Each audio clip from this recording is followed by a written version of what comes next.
Come here, my child. Find a place to settle. That's it, just for a moment. You don't have to have a plan for what comes next. The only thing required of you in this moment is to be. You're so tired, I know you are. I see it. It is not a failing, it is not a weakness. It is the simple, honest truth of your journey. And I want you to know that I see it all. I see the weariness that has settled deep in your bones, a heaviness that sleep alone doesn't seem to touch anymore. I see it in the way you carry your shoulders, a little more slumped than they were last year, carrying weights both visible and invisible. I see it behind your eyes, a deep, deep tiredness that a simple smile can no longer hide, not from me. You've been telling everyone you're fine. You've been telling yourself you're fine. You've been putting on the mask of strength each morning, haven't you? It takes so much energy to hold that mask in place all day.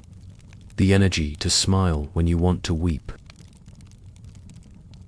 The energy to say, I'm okay, when your spirit is crying out for help. The energy to keep moving, keep performing, keep functioning, when every fiber of your being is longing for stillness. But here, with me, you can let the mask fall. You don't need it. I have never been fooled by it, anyway. I have always seen the beautiful, tired soul behind it. Let it go. Let the forced smile relax. Let the tense shoulders drop. Let out the breath you've been holding in all day, trying to keep everything together. No one is watching. No one is judging. It is just you and me, here in the quiet. And all I have for you is compassion. Infinite, tender compassion. I see the exhaustion that comes from a mind that will not stop. The endless to-do lists that scroll through your head even when you lie down. The conversations you replay over and over. The worries about tomorrow that borrow strength from you today. It is a relentless marathon, and your mind has been running for so long without a true pause. I see the exhaustion of a heart that feels too much. A heart that carries the burdens of the people you love. You absorb their pain. You worry for their future. You ache with their sorrows. Your heart is so good and so tender, but it has become so heavy. It is a beautiful thing to love so deeply, but you were never meant to carry the world's sorrows alone. I see the toll it has taken.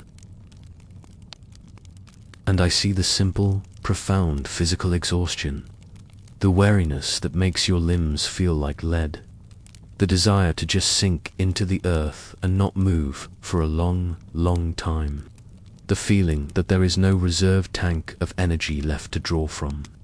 You are running on empty. I know, I see you. You are so tired, and that is okay. You have come to the right place. You have come to the one who sees your exhaustion not as a disappointment, but as an invitation to come closer. An invitation to let me be your strength. An invitation to finally rest. Don't try to fight the feeling of tiredness anymore. Don't apologize for it. Don't feel guilty about it. For this moment, just let it be. Acknowledge it. Honor the journey that brought you to this point. You have been so strong. You have been so faithful. You have endured so much. And your shepherd sees his tired sheep, and his heart is filled with nothing but love. So be tired here with me. Let your weariness be the very thing that connects us in this moment. You don't have to bring me your strength, your victories, or your successes. You can just bring me your exhaustion. It is a holy offering. It is the offering of trust. The trust that says, I cannot do this anymore on my own. And my heart responds with a resounding, you never had to. I see how tired you are, and I am here. I am not going anywhere. Rest in my gaze for a moment. the gaze that sees you completely and loves you perfectly. Just rest. Now that you have acknowledged this deep weariness, I want to give you a gift. It is a gift you have been unable to give yourself. It is the gift of permission. Right now, in this moment, I, the Lord of heaven and earth, the one who set the stars in motion and who holds your very life in my hands, I am giving you official, sacred permission to stop. Stop everything. Stop trying. Stop striving. Stop pushing. Stop climbing. The work of this day is done. It is finished. You have my permission to lay down your tools. What are the tools you've been using? Let's name them so we can set them aside. There is the heavy hammer of responsibility which you have been swinging all day, building, fixing, providing. It has made your arms and your back ache. I give you permission to set that hammer down softly on the ground beside you. It will be there in the morning if it is needed.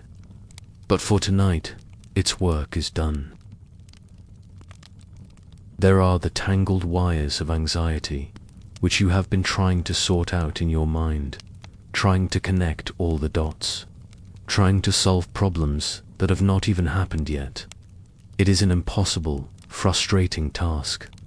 I give you permission to let go of those wires. Let them fall from your hands. I am the only one who can see how they all connect. Leave them to me.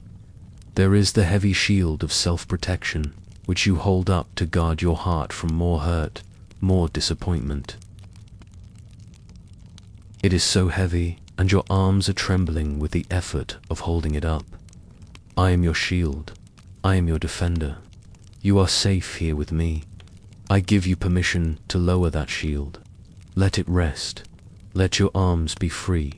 And there is your phone, your computer, the screen that connects you to a world of endless demands, endless news, endless comparisons. It is a tool that has stolen so much of your peace. I give you permission to turn it off in your mind and in your reality. Disconnect from the noise so that you can connect with me. You have permission to stop. You have permission to be unproductive. Your worth is not, and has never been, measured by what you accomplish. Your worth was sealed on a cross long before your to-do list was ever written. You are my child. Your being is more important than your doing. Tonight, I am calling you to simply be. Be still. Be quiet. Be held. I know the voice that protests inside you, the voice of guilt. It says, but there is so much to do. Stopping is lazy. Stopping is irresponsible. That is not my voice, beloved. That is the voice of the world, or the voice of your own fear. My voice, the voice of your shepherd, says, you have done enough for today. My voice says, rest is not a sign of weakness. It is an act of wisdom and trust. By stopping, you are not giving up. You are entrusting everything to me. You are acknowledging that I am God and you are not. You are admitting that I can run the universe for a few hours while you sleep. And I assure you, I can. Feel that permission seep into your body. Feel the unclenching of your jaw. Feel the softening of your fists, which have been clenched so tightly. Feel the release in your stomach. Your only job right now is to receive this permission. Accept this gift. You have permission to stop replaying the conversations of the day. They are over. Let them go. You have permission to stop worrying about the presentation, the appointment, the difficult talk that is waiting for you tomorrow. It is not yet tomorrow. Let it wait. You have permission to stop carrying the emotional weight of your family and friends for this night. Lay them at my feet in prayer. I will watch over them while you rest. This is your Sabbath moment, a holy pause, a sacred cessation of labor. The world will still be there in the morning. The problems will still be there. but you will face them differently, because you will have met them from a place of rest, not from a place of depletion. You will face them with me, so let the stopping be complete. Stop trying to get to sleep. Stop trying to relax perfectly. Even stop trying to pray perfectly. Just stop. And in that stopping, you will find me. I am here in the stillness. I am here in the silence. I have been waiting for you to stop, so I could finally hold you. It is finished. For today, it is finished. You have permission to stop. Rest now, just for this moment. Rest. Now that you have given yourself permission to stop, I want to invite you somewhere. Come with me. You don't have to walk far. In fact, you don't have to move at all. Just let your spirit follow the sound of my voice. Let me lead you away from the barren landscape of your exhaustion and into a place I have prepared just for you. Come, let's step away from the world of sharp edges, loud noises, and hard pavement. Let's enter this gentle place, this sanctuary for the weary soul. There is no grand gate here, no towering door you must prove yourself worthy to enter. The entrance is soft, like parting a curtain of willow branches, their leaves whispering a welcome as you pass through. And once inside, just breathe. Breathe in the air here. It is different. It is soft, clean, and cool, with the scent of damp earth and moss, like a forest floor after a gentle rain. It smells of life, of peace, of things growing slowly and without striving. It is the scent of pure, uncomplicated being. Let this air fill your lungs. It is the very breath of my peace, and it is here to cleanse the dust of the world from your soul. Look around you with the eyes of your heart. We are in a small, hidden glen, a secret garden known only to you and to me. The light here is soft and kind. It is not the harsh glare of noon, but the gentle, diffused light of twilight, filtered through a high canopy of ancient, loving trees. The light falls in soft, golden shafts, illuminating dancing dust motes, turning the ordinary air into something magical and sacred. It is a light that does not expose. It is a light that soothes. It asks nothing of you. The ground beneath your feet is not hard and unforgiving. It is a thick, living carpet of deep green moss, softer than any rug made by human hands. It cushions your every step, muffling all sound. It invites you to take off the heavy shoes of your journey and feel its cool, living softness against your skin. This ground is holy because we are here together. Listen, what do you hear? Or rather, what do you not hear? There are no sirens here, no ringing phones, no demanding voices. The symphony of this place is one of gentle quiet. If you listen closely, you can hear the sound of a tiny, trickling stream nearby. It is not a rushing river, but a small, patient brook making its way over smooth, grey stones. The sound is a constant, gentle whisper, a liquid lullaby. She, peace. Rest. It is the sound of time slowing down. It is the sound of my presence, steadily washing over you. Over there, in the distance, you might hear the soft, mournful coo of a single dove, a sound not of sadness, but of deep, contented peace. Come, let's sit for a while. There, by the stream, see that large, smooth stone. It has been warmed by the last rays of the sun, and it holds a gentle heat. It is shaped perfectly to support you, to hold you. Or, if you prefer, you can simply lie down on the bank of soft moss, letting the earth itself cradle you. There is no rush. There is nothing else on the schedule. This moment, this peace, is the only thing that matters. This place, my beloved, was made with you in mind. I knew you would be this tired. I knew you would need a refuge like this, and so I have kept it for you. The only requirement to enter this sacred space is your weariness. You do not need to bring your strength, your accomplishments, your apologies. Your exhaustion is your ticket of admission. It is the very thing that makes you long for this place, and I use that longing to draw you close to me. Here, you do not have to explain yourself. You do not have to justify your feelings. You do not have to pretend to be more joyful or more spiritual than you feel in this moment. Here, you are free to simply be.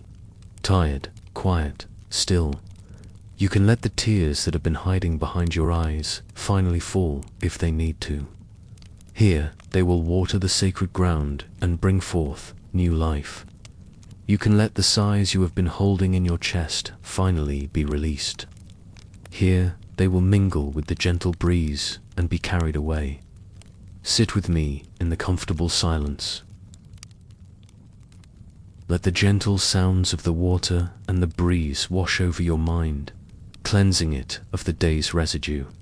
Let the soft light soothe your tired eyes. Let the feeling of the living earth beneath you remind you that you are held, that you are supported, that you are part of something ancient, beautiful, and good. This is what it means to be in my presence. It is not complicated. It is not a test. It is simply this: a gentle place, a quiet moment, a loving companion who sees you, who knows you, and who wants nothing more than for you to rest. Stay here with me. There is nowhere else you need to be. Now that we are sitting here together in this quiet, gentle place, with the stream whispering its song of peace beside us, I want you to feel how safe you are. Nothing can harm you here. No demand can reach you. It is from this place of perfect safety that we can now look at the day that has just passed. This one day, just this single day. It took a lot from you, didn't it? From the moment you woke up, it began to place its weights upon you. I want you to think of it like this. All day long, you have been walking a path, and along the way, you have been picking up stones and putting them into a backpack that you carry.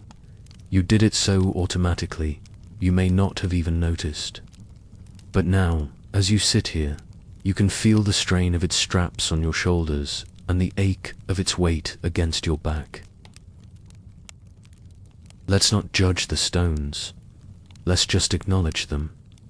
Together, let's gently take that heavy pack off your shoulders. Can you feel the immediate relief as the weight is lifted? Let's set it down on the mossy ground between us. And now, very gently, let's open it and see what this day asked you to carry. Reach in and pull out the first stone. Perhaps it is the stone of a difficult conversation, or words that were left unsaid. It feels heavy in your hand, dense with misunderstanding or hurt. Its edges are sharp. You have been turning it over and over in your mind, feeling its painful points. I see it now. Look at the stream beside us. I want you to gently toss that stone into the water. Hear the soft plunk as it lands. Watch as the ripples spread out and then disappear. The water, my living grace, immediately flows over the stone, smoothing its sharp edges, carrying away the pain, covering it completely until it is just another part of the riverbed. It is gone. You do not have to carry it anymore. Now, reach into the pack again. What else is there? Ah, that one. The stone of an unexpected problem. A setback at work. A bill you weren't expecting. A plan that fell apart. This stone feels jagged and rough. It represents frustration. It represents the feeling of being out of control. Hold it for a moment. Acknowledge the anxiety it caused you. And now, with a deep breath out, let it go. Toss it into the gentle stream. Watch it sink. My peace, which surpasses all understanding, is a current far more powerful than the chaos of your circumstances. I am in control, even when your plans are not. Let me carry the weight of that problem tonight. What else? Let's look. Here is a different kind of stone. It is smooth, but incredibly heavy. It is the stone of disappointment. Perhaps you are disappointed in someone else. Or perhaps, and this one is often the heaviest, you are disappointed in yourself. You feel you didn't do enough, or you weren't patient enough, or you weren't strong enough. This stone radiates a quiet sadness, a feeling of failure. My child, my beloved, look at me. My love for you is not based on your performance.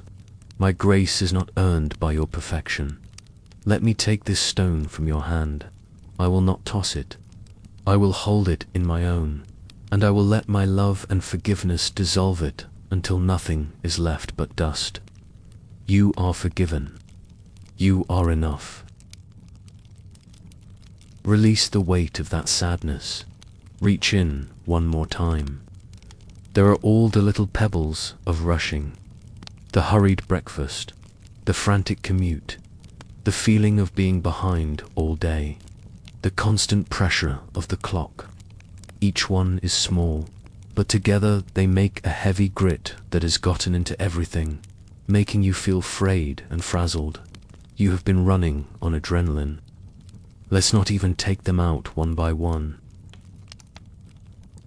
Let's just tip the backpack over and pour all of those little pebbles out onto the bank of the stream. Hear the rattling sound as they fall, and watch as the gentle water comes and laps at the shore, washing over them, pulling them into the current, quieting them, carrying them away. The rushing is over. The hurry is finished. The backpack is empty now. The day is empty. It has passed. Its power over you is finished. It no longer has any claim on your peace. You have carried its burdens faithfully, but your job is done. You have brought them here, to this holy place, and you have surrendered them to me. Now all that is left is this moment. No past, no future. Just the soft twilight, the gentle stream, the feeling of the warm stone beneath you, and the presence of your Savior beside you. You are lighter now. Your shoulders are free. Your mind is clear. The weight of this one day has been lifted.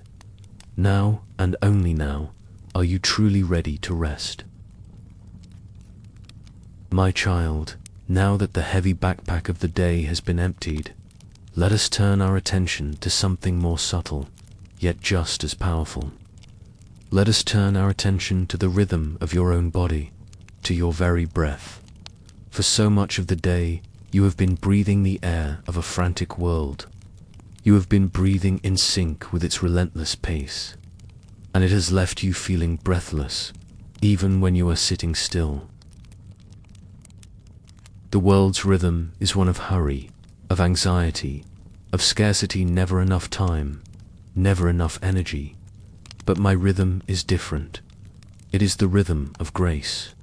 It is spacious, unhurried, and eternal. And tonight, I want to teach you how to breathe with me. Let's not make this a chore. Let's make it a release. Settle back into the soft moss or against the warm stone here in our quiet glen. Gently close your eyes if you feel comfortable. I want you to first simply notice your breathing without trying to change it at all. Feel the air entering your nostrils. Is it cool? Is it shallow? Feel the rise and fall of your chest or your belly. Is it quick? Is it tight? Just observe with the same gentle curiosity with which you are listening to the stream beside us. Your breath tells the story of your day. It holds the memory of every frantic moment, every startled response, every surge of adrenaline, and that is all right. We are simply acknowledging what is. Now, together, let us invite a new rhythm to take its place. We are going to breathe out the hurry. With your next exhalation, I want you to imagine that you are breathing out the feeling of being late, the feeling of being behind, the pressure of the clock. Imagine it as a grey, frantic smoke leaving your body, dissolving into the clean air of our sanctuary. And as you inhale, I want you to imagine you are breathing in the stillness of this ancient place. Breathing in the patience of these old trees, breathing in the calm of the twilight sky. Let's do this again, very gently. As you exhale this time, a long, slow, complete exhale, I want you to release the feeling of a scattered mind, the feeling of being pulled in 10 different directions at once, the mental clutter. Let it all flow out of you on that stream of air. And as you slowly, deeply inhale, breathe in my singular, focused, loving attention. Breathe in the feeling of being the only thing that matters in this moment, because to me, you are.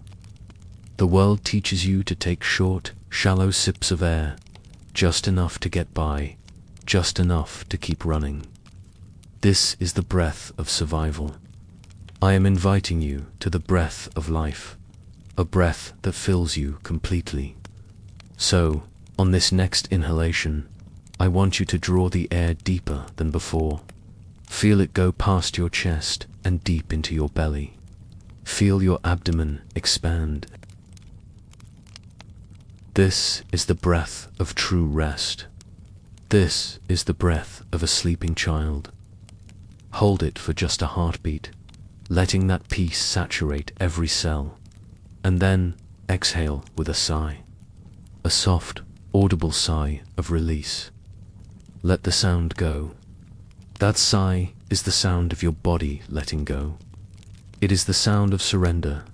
With every breath, we are recalibrating your entire being. We are moving from the world's frantic, jagged rhythm to my steady, graceful rhythm. Think of the stream beside us. It is not rushing. It is not striving. It is simply flowing at the perfect pace set for it. It is following the rhythm of gravity, the rhythm of its nature.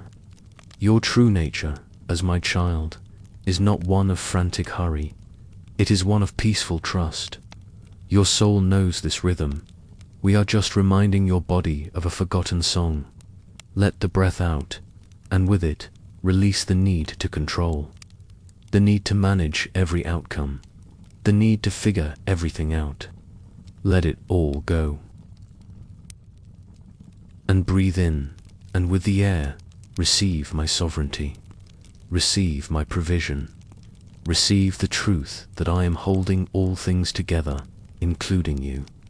Let the breath out, and release the noise of other people's opinions, their expectations, their unspoken demands. Breathe out the feeling of being watched and judged, and breathe in my unconditional acceptance. Breathe in the security of being fully known and fully loved, just as you are, right here, right now. Do you feel the shift? Do you feel how your heartbeat is beginning to slow to match the gentle pace of your breathing? Do you feel the tension in your muscles beginning to dissolve, like sugar in warm water? This is not something you are forcing. You are simply allowing it. You are allowing my rhythm of grace to become your own. You are letting go of the rope in the tug-of-war with time, and you are falling back into my arms. Continue to breathe this way. Slow, deep, intentional breaths. Each one is a prayer. Each inhale is an act of receiving my peace. Each exhale is an act of releasing your weariness. Breathing out the hurry, breathing in the holy. There is no rush. We have all the time in the world. Just breathe with me. Let the rhythm of my love be the very air that sustains you, the very pulse that quiets you. the very current that carries you now, toward a deep and dreamless sleep. My beloved, even as your body begins to find its rest and your breathing aligns with my rhythm of peace, I know there is often one last fortress that refuses to surrender. Your mind, your body can be still, your surroundings can be quiet, but your mind can still feel like a storm-tossed sea. Thoughts, like relentless waves, can crash against the shore of your consciousness, one after another, keeping you from the shores of sleep. A worry about tomorrow, a regret from yesterday, a snippet of a song, a random, anxious idea. It can feel like you have no control, like you are at the mercy of this inner chaos. I want you to know, I understand this. I see this struggle, and you are not alone in it. Do not be angry with your mind for doing what it has been trained to do. It has been trying to protect you, to solve your problems, to keep you safe. But tonight, its work has become a source of its own exhaustion. So let's not fight it. Let's gently guide it. Let's give it a new place to rest, a new focus for its energy. I want you to picture your thoughts as they are now. Perhaps they feel like a swarm of frantic bees, buzzing chaotically in your head.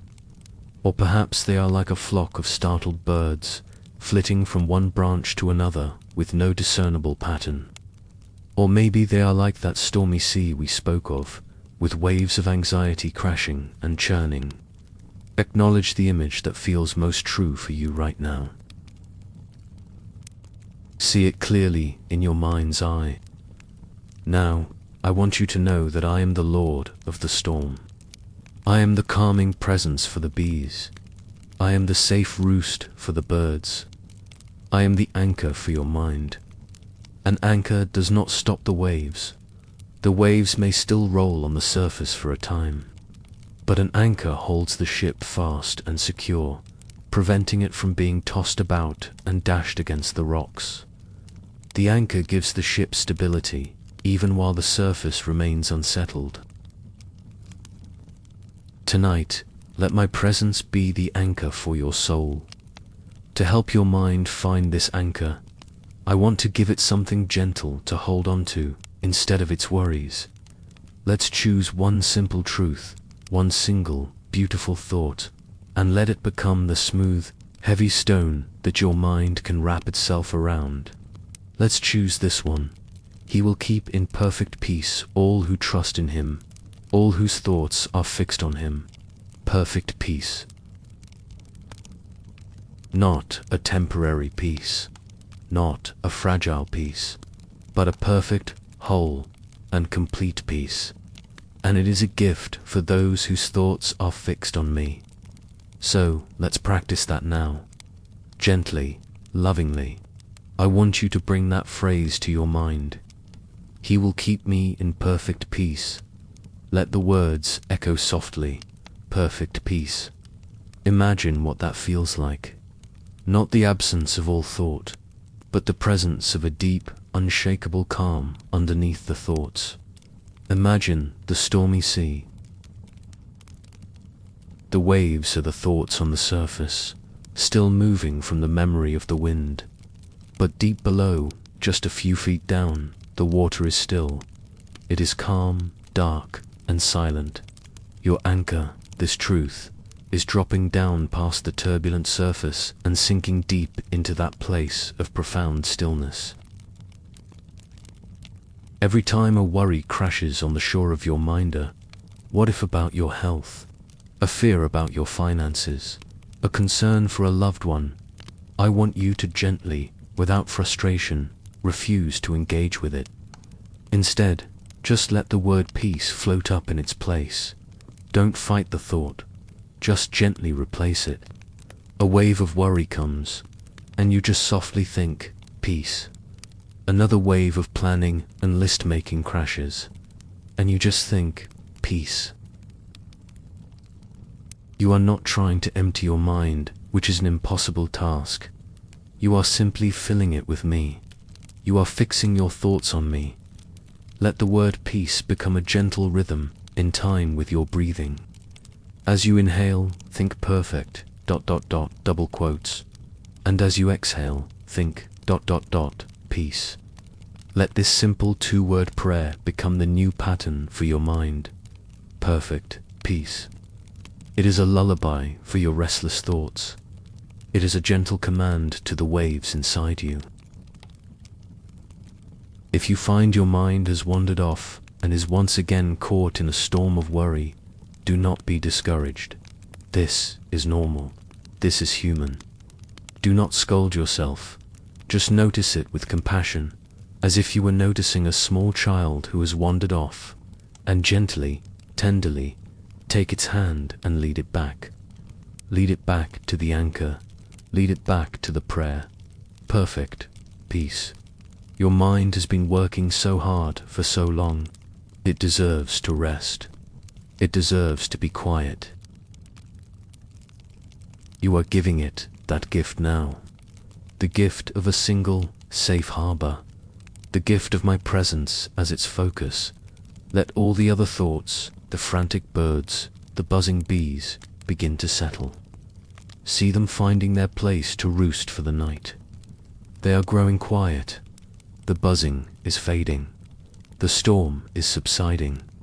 And all that is left is the deep, profound stillness of the water and the steady, unbreakable hold of the anchor. Your mind is safe. Your mind is held. Your mind can finally be at peace. Rest now. Rest in me. My child, we have spoken of the weariness in your bones and the restlessness in your mind. Now, let us speak of the heart. For there is a unique and profound exhaustion that comes from a heart that has carried too much for too long. Your heart, the very core of your being, the seat of your emotions and your spirit, was designed for love, for joy, for peace. But the journey of life often asks it to carry so much more, and I see how heavy your heart has become. This heaviness is not always a sharp pain. Sometimes it is a dull, constant ache, a low-grade sorrow that colors everything, a feeling of being weighed down from the inside. It is the exhaustion that comes from unwept tears, from unspoken grief, from carrying the pain of others as if it were your own. Your heart, so compassionate and so good, has become a reservoir for sorrow, and it is tired. It is so very tired. Come, let us sit here by the stream in our quiet glen. Let my presence be a safe space for your heart to finally reveal its burdens. You do not have to be strong here. You do not have to protect me from your sadness. I was known as a man of sorrows, acquainted with deepest grief. I am not afraid of your heart's contents. I welcome them. Think of your heart now, in your chest. I want you to imagine you can hold it in your hands. What does it feel like? Does it feel bruised, tender to the touch? Does it feel cold and numb, as if it has shut down to protect itself? Does it feel like a heavy, waterlogged sponge, saturated with the cares of the world? Or does it feel like a tightly wound knot, tense with worry and fear? Whatever it is, just acknowledge it. See it with compassion. This heart has been working so hard for you. You have carried the burden of grief, the loss of a person, a dream, a season of life. Grief is heavy because it is unspent love.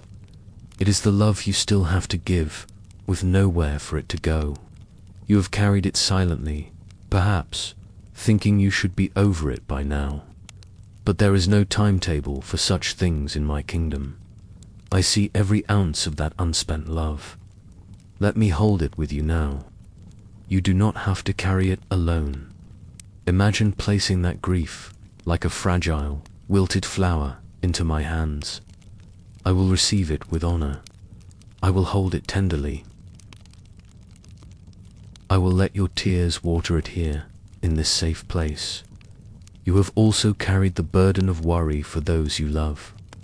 This is a special kind of heaviness. It is the weight of a parent's heart, a child's heart, a friend's heart. You watch them struggle, you see their pain, and you feel so helpless. You lie awake at night, rehearsing their difficulties, trying to solve their problems in your mind. Your love for them has become a heavy cloak of anxiety. My beloved, your love for them is beautiful, but the anxiety is a burden you were never meant to carry. In your mind, I want you to gently, one by one, picture the faces of those you are worried about. And as you see each face, I want you to imagine yourself leading them by the hand and placing their hand in mine. Entrust them to me tonight. I love them even more than you do. I am with them even when you cannot be. I am working in their lives in ways you cannot see.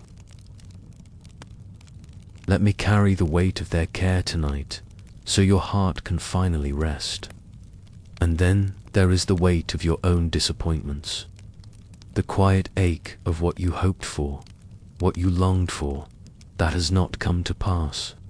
The feeling of being let down by life, by others, perhaps even by me. This is a tender, vulnerable ache. Do not hide it. Show it to me. Show me the places where your heart feels sore and let down. Let me apply the balm of my presence to those wounds. My plans for you are for good, not for disaster, to give you a future and a hope. Even when the path looks different than you imagined, I am walking it with you, and I am redeeming every detour, every sorrow. Let my promises be a gentle comfort to your disappointed heart. Now, picture your heart again. See it resting in my hands. My hands are strong, but they are gentle. They are the hands that formed the mountains, but they are also the hands that washed the dusty feet of my friends. They are the hands that were pierced for you, bearing the weight of all the world's sin and sorrow. Your heart is safe in these hands. I want you to watch now as a gentle, warm light begins to glow from my palms. It is the light of my own heart, the light of my perfect, unconditional love. And this light is beginning to soak into your heart. See it seeping into the bruised places, bringing healing and comfort. See it warming the cold, numb places, bringing feeling and life back to them. See it gently squeezing the waterlogged sponge of your heart, wringing out the old sorrows and cares until it is light and clean again. See it patiently, lovingly, untangling the tight knot of worry, one thread at a time, until your heart is soft and open once more. This is what I do. I bind up the broken-hearted. I comfort those who mourn. I don't just ask you to give me your burdens. I actively heal the places where those burdens have wounded you. Allow this process to happen. You don't have to do anything but receive. Receive the healing, receive the comfort, receive the love. Your heart has carried enough. It is time for it to be carried. Let me hold it now, as you drift off to sleep. I will keep it safe. I will keep it warm. I will fill it with my peace until it is overflowing. Rest your heavy heart, my child. Rest, my child. You have heard these words before. They are some of the most famous words I ever spoke, whispered in churches and written on cards, a promise known by so many. But tonight, I want to brush away the dust of familiarity. I want to speak them to you as if for the very first time, directly from my heart to your exhausted spirit. Come to me, all you who are weary and burdened, and I will give you rest. Let's not rush past this.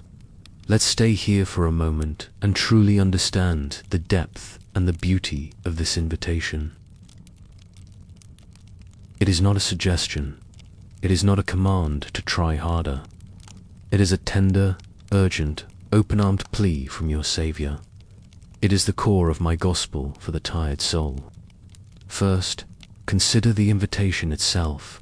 Come to me. It is so simple.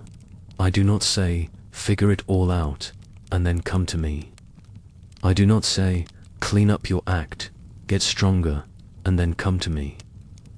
I do not say, understand all the doctrine, and then come to me. I simply say, come.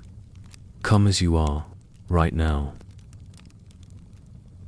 In this moment of utter exhaustion, with your mind a mess and your heart so heavy, with your doubts and your fears and your weariness, just come.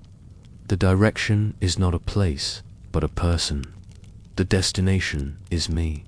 The journey is simply turning your attention, your focus, your weary gaze from your problems and toward my face.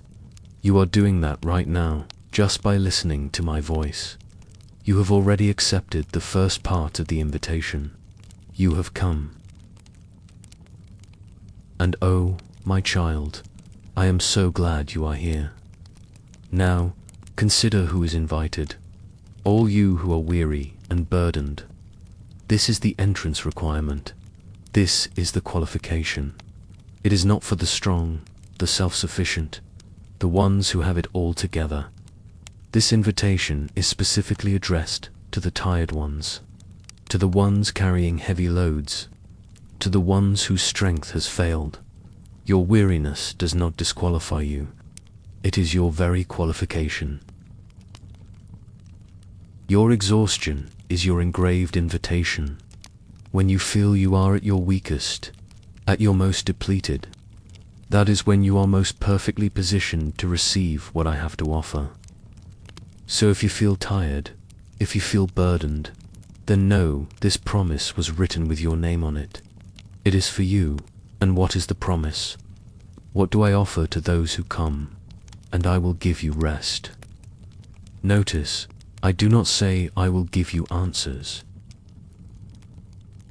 I do not say I will give you a new to-do list or a 5-step plan to fix your life. The world offers you those things, and they only make you more tired. I offer you something far more fundamental, far more profound. I offer you rest. And notice the verb. I will give you rest. Rest is not something you achieve. It is not a prize you earn after a long day of hard work. It is a gift. It is pure grace. You cannot work your way into this rest. You cannot strive your way into it. You must simply receive it. It is my gift to you. You come to me with your exhaustion, and I make an exchange. You give me your weariness, and I give you my rest. It is a divine transaction, and the terms are entirely in your favor. What is this rest I am offering? It is so much more than just sleep for your physical body. It is a rest that goes deeper. The Greek word here is It means to cause or permit one to cease from any movement or labor in order to recover and collect his strength. It is a Sabbath for your soul. It is a cessation of your inner striving. It is a rest from the burden of trying to be your own God, trying to carry your own world, trying to save yourself. It is the deep, soul-level peace that comes from finally entrusting yourself completely to the one who made you and loves you beyond measure. This rest is found in only one place, in me. It is not found in a change of circumstances. It is not found in a vacation. It is not found in finishing your to-do list. Those things are temporary relief. My rest is an internal state that you can carry with you even into the midst of a difficult day. It is the quiet center in the midst of the storm. It is the stillness of this glen which you can learn to carry in your heart. So tonight, as you lie here, I want you to see this exchange happening. Picture yourself holding your weariness in your hands. It is a heavy, grey, formless thing. And now, see me standing before you, with my hands outstretched. In my hands is a gift. It is a sphere of warm, golden, peaceful light. It is my rest. Now, make the exchange. Place your heavy weariness into my hands. Feel its weight leave you, and in its place, receive my gift of rest. Take that sphere of golden light and draw it into your chest, into your heart. Feel its warmth spread through your entire body. Feel its peace quiet your mind. Feel its gentleness soothe your soul. This is my gift to you, my beloved. It is yours. You have come to me, weary and burdened, and I have given you my rest. Let it hold you. Let it heal you. Let it carry you into a sleep so deep and so sweet, the sleep of a child who knows they are finally home. My beloved child, let us talk about one of the heaviest burdens of all, one that is often invisible to others. It is the burden of being strong. For so long, you have been the strong one, haven't you? You have been the one others lean on, the one who holds it all together, the one who doesn't complain, the one who keeps going no matter what. You have carried this title of strong like a badge of honor, but tonight I want you to feel the weight of it. It has been so very heavy. Being strong has cost you something. It has cost you the freedom to be weak. It has cost you the vulnerability to ask for help. It has cost you the space to grieve, to falter, to simply be human.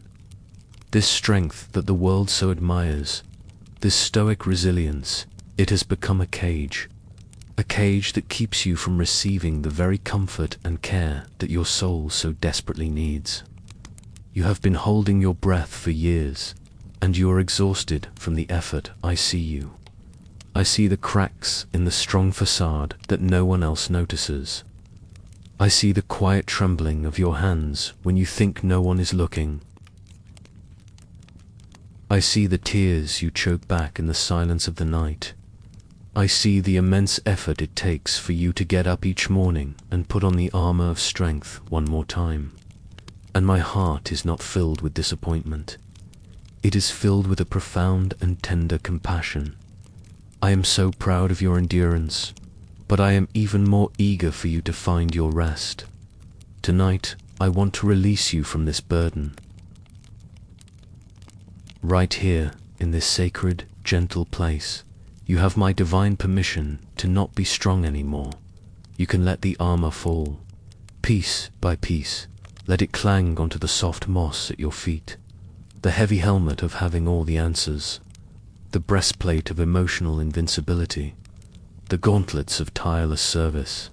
Let it all go, and stand here before me, unguarded, vulnerable, and beautifully, honestly, weak. Because it is here, in your weakness, that my true strength can finally be revealed in you. My Apostle Paul, a man you think of as so strong, learned this secret. He pleaded with me to take away a weakness, a thorn in the flesh that tormented him. He thought, as you so often do, that his weakness was a hindrance to his purpose. But what was my reply to him? I said, "My grace is sufficient for you, for my power is made perfect in weakness." Let those words sink into your soul tonight. My grace, my unearned, undeserved, empowering presence is all you need. It is enough. You are enough in your weariness. And my power, the same power that raised me from the dead, does not show up best in your moments of human strength. It finds its perfect expression, its most glorious stage, in the places where you are most aware of your need. Your weakness is not a liability. It is an invitation for my power to come and make its home in you. When you are tired, my strength can carry you. When you are confused, my wisdom can guide you. When you are afraid, my courage can uphold you. When your heart is broken, my love can mend you. All that is required is for you to stop relying on your own dwindling reserves of strength and to start leaning your full weight on me. Picture yourself now, standing here without your armor. You might feel exposed, even a little afraid. That's okay. Now, I want you to lean against me. Physically, in your imagination, feel yourself leaning your full weight against my side. Feel my arm come around you, strong and secure. I will not buckle. I will not fail. I can hold the full weight of your exhaustion, your fear, your sorrow, all of it. You can finally stop holding yourself up. Let me be your support. Let me be your strength. This is not a one-time transaction. It is a new way of living. It is the art of leaning, waking up each morning and saying, Lord, I cannot do this day on my own. I lean on you. Facing a difficult task and whispering, I am weak, Lord, but you are strong. Be my strength in this. Feeling your patience wear thin and praying, your patience, Lord, not mine. The world tells you that strength is independence. I tell you that true strength is absolute dependence on me. The world tells you that vulnerability is weakness. I tell you that vulnerability is the doorway to intimacy with your God. So rest now, my child. Rest from the exhausting work of being strong. Collapse into me. I am your safe place to fall. There is nothing you need to hold together tonight. I am holding you, and my hold is firm. My love is your fortress, and my strength is, and always will be, absolutely perfect for your every weakness. Surrender the burden of being strong and fall asleep in the arms of the one who is strength itself. My child, as you rest here, leaning on me, letting go of the need to be strong, I want to paint a picture for you. It is a picture you know well from the ancient song of my servant David, but I want you to step into it tonight, to feel it with all of your senses. I want to lead you, personally, beside the still waters. I am your good shepherd. Think about what that means. A shepherd does not drive his sheep from behind with shouts and fear. A good shepherd walks ahead of his sheep. He knows the way. He knows where the green grass grows, and he knows where the cool, clean water flows. He knows the dangers of the path, and he navigates them so his sheep do not have to, and he knows each of his sheep by name. I know your name, I know your heart, and I know how thirsty your soul is tonight. That is why I am leading you here. Come, follow the sound of my voice. We are walking away from the barren, dusty ground of your anxieties. The ground there is hard, and the air is hot with worry. But I am leading you on a soft, green path. Feel the cool, lush grass under your feet. It is a path of peace. And listen, do you hear that sound growing closer? It is the gentle sound of water. We arrive now at the water's edge. This is not a raging river, a turbulent torrent that would frighten you or threaten to sweep you away. That is the water of the world's chaos. No, this is different. These are the still waters. Look at them. They are calm and quiet, forming a deep, clear pool. The surface is like glass, perfectly reflecting the deep blue of the twilight sky. It is a place of profound tranquility. A sheep is a nervous creature. It will not drink from rushing water for fear of falling in. The shepherd knows this, so he finds a place like this, a place where the water is calm and approachable, a place where the sheep can feel safe enough to lower its head and drink its fill. I have brought you to this place tonight because your soul is thirsty. You have been trying to drink from the broken cisterns of the world, the cisterns of approval, of success, of distraction, and they have left you empty and parched. But this water I offer you is different. This is living water.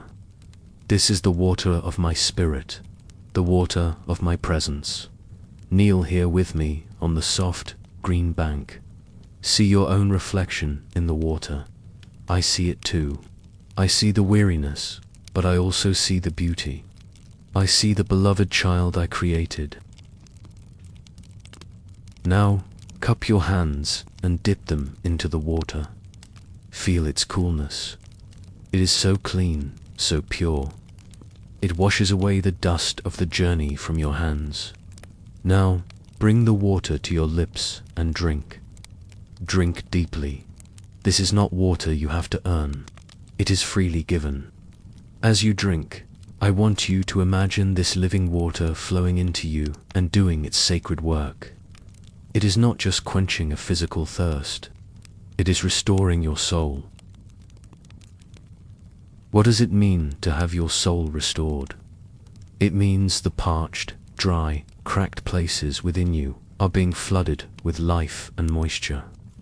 It means the weary, wilted parts of your spirit are being revived, becoming green and supple again. It means the parts of you that have felt lost are being found and brought back home to me. It is a deep inner healing, a recreation, a return to the way you were meant to be. Drink again. Feel this water of peace flowing through your entire being. Feel it cooling the fires of your anxiety. Feel it cleansing the stains of your regret. Feel it hydrating the very cells of your body, easing the tension in your muscles. Feel it filling the empty, aching places in your heart. This is the rest I promised. Not just an absence of work, but a deep, positive restoration of all that has been depleted. The shepherd's job is to lead the sheep to this water every day. This is not a one-time visit. This is a place you can return to again and again.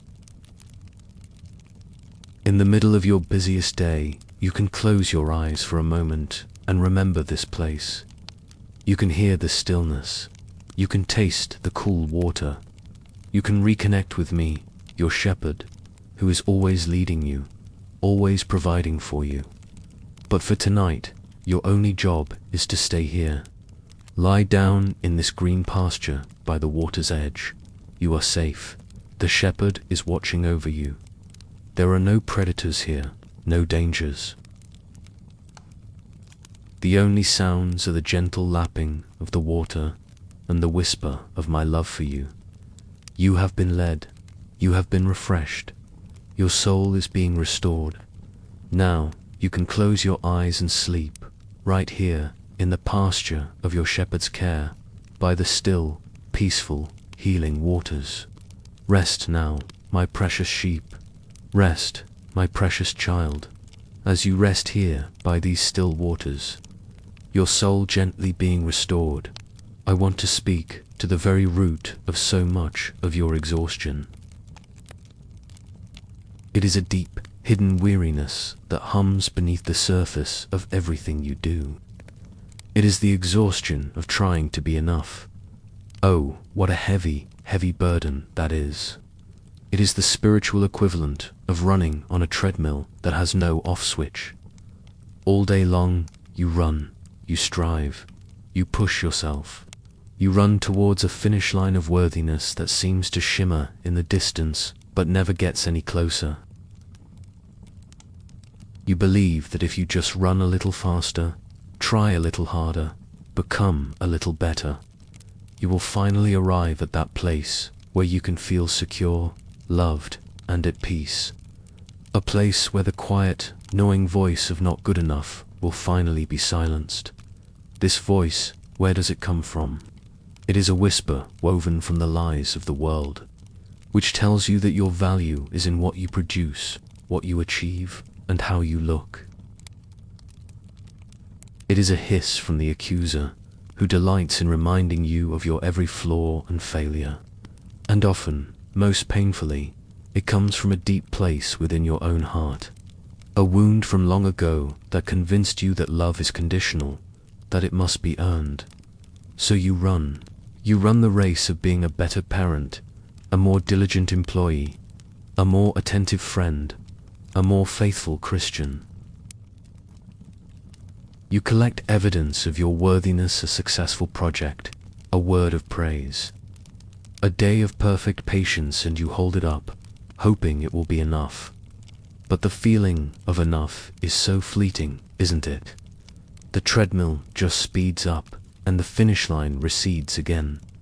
And the result is this profound, soul-deep exhaustion, the weariness of perpetual performance. Tonight, here in this holy, quiet place, I want you to hear me. With all the love in the universe, I am calling out to you. Stop running. Step off the treadmill. Just stop. The race is a lie. The finish line you are chasing does not exist because you are already there. You have been there from the very beginning. My love for you has never been the prize at the end of the race. My love was the starting block. My love was the very thing that gave you life and called you into being. It is not something you earn. It is something you are. You are my beloved. That is your identity. It is not based on your performance, your goodness, or your strength. It is based entirely on my character and my choice. I chose you. I love you. Period. Look at my hands. See the scars. This is the ultimate proof that you are enough. I did not go to the cross for a project that I hoped would one day be worthy of my sacrifice. I did not die for a potential you. I died for you, exactly as you are. In my eyes, you were worth everything, even then. My death was not a down payment on a better version of you. It was the full, final, and complete payment that declared your infinite, unchanging worth. The work is finished. It is done. You do not have to add to it. You do not have to prove you are worth it. You simply have to rest in it. So, the burden of trying to be enough, of trying to earn my favor, let's release it now. Picture it.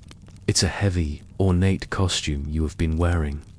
The costume of the good enough person. It is hot, and it is constricting. Tonight, I give you permission to take it off. Unfasten the clasps. Let the heavy cloak of performance slide from your shoulders and pool at your feet. Step out of it, and stand here in the simple, beautiful reality of who you are. A child, loved by your father, and I will give you something new to wear. Not another costume, but a gift. I will clothe you in my own righteousness. That means you get to stand before the Father, and when He looks at you, He sees my perfect record, my perfect love, my perfect obedience. It is a gift. You don't perform for it. You simply put it on. It is light, it is freeing, and it is the truth of who you are in me. Do you remember when I was baptized? A voice from heaven, the voice of the Father, declared, "This is my beloved Son, with whom I am well pleased." He said that before I had performed a single miracle. His pleasure in me was not based on what I was about to do. It was based on who I was, His Son. And because you are in me, that same declaration is now spoken over you. You are His beloved child. He is well pleased with you, not because of what you have done today, but because of who you are. His. Let this truth be the lullaby that silences the voice of not good enough forever. Let it be the soft ground on which you lay your head. You are enough. You are enough. You are enough. Step off the treadmill. The striving is over. You can finally rest.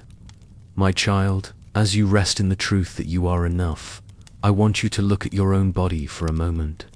Think about how I designed you. I gave you hands made for holding, for creating, for comforting. I gave you feet made for walking paths of purpose and joy. I gave you a heart made for love. And I gave you shoulders, but look at them. They are strong, yes, but they were designed with a specific capacity.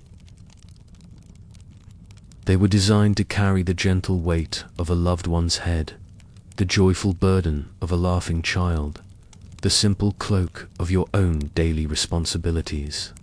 Your shoulders were never designed to carry the weight of the world, and yet that is what you have been trying to do.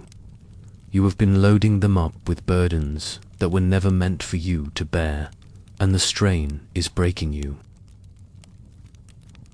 It is the source of the deep ache in your back, the chronic tension in your neck, the feeling of being crushed. You were not made to carry it all. Let's be very specific tonight, here in the safety of our glen. Let's identify these burdens that do not belong to you, so you can finally lay them down. First, there is the burden of other people's choices. You love so deeply, and so you ache to see those you love make choices that cause them pain. You try to carry the consequences for them.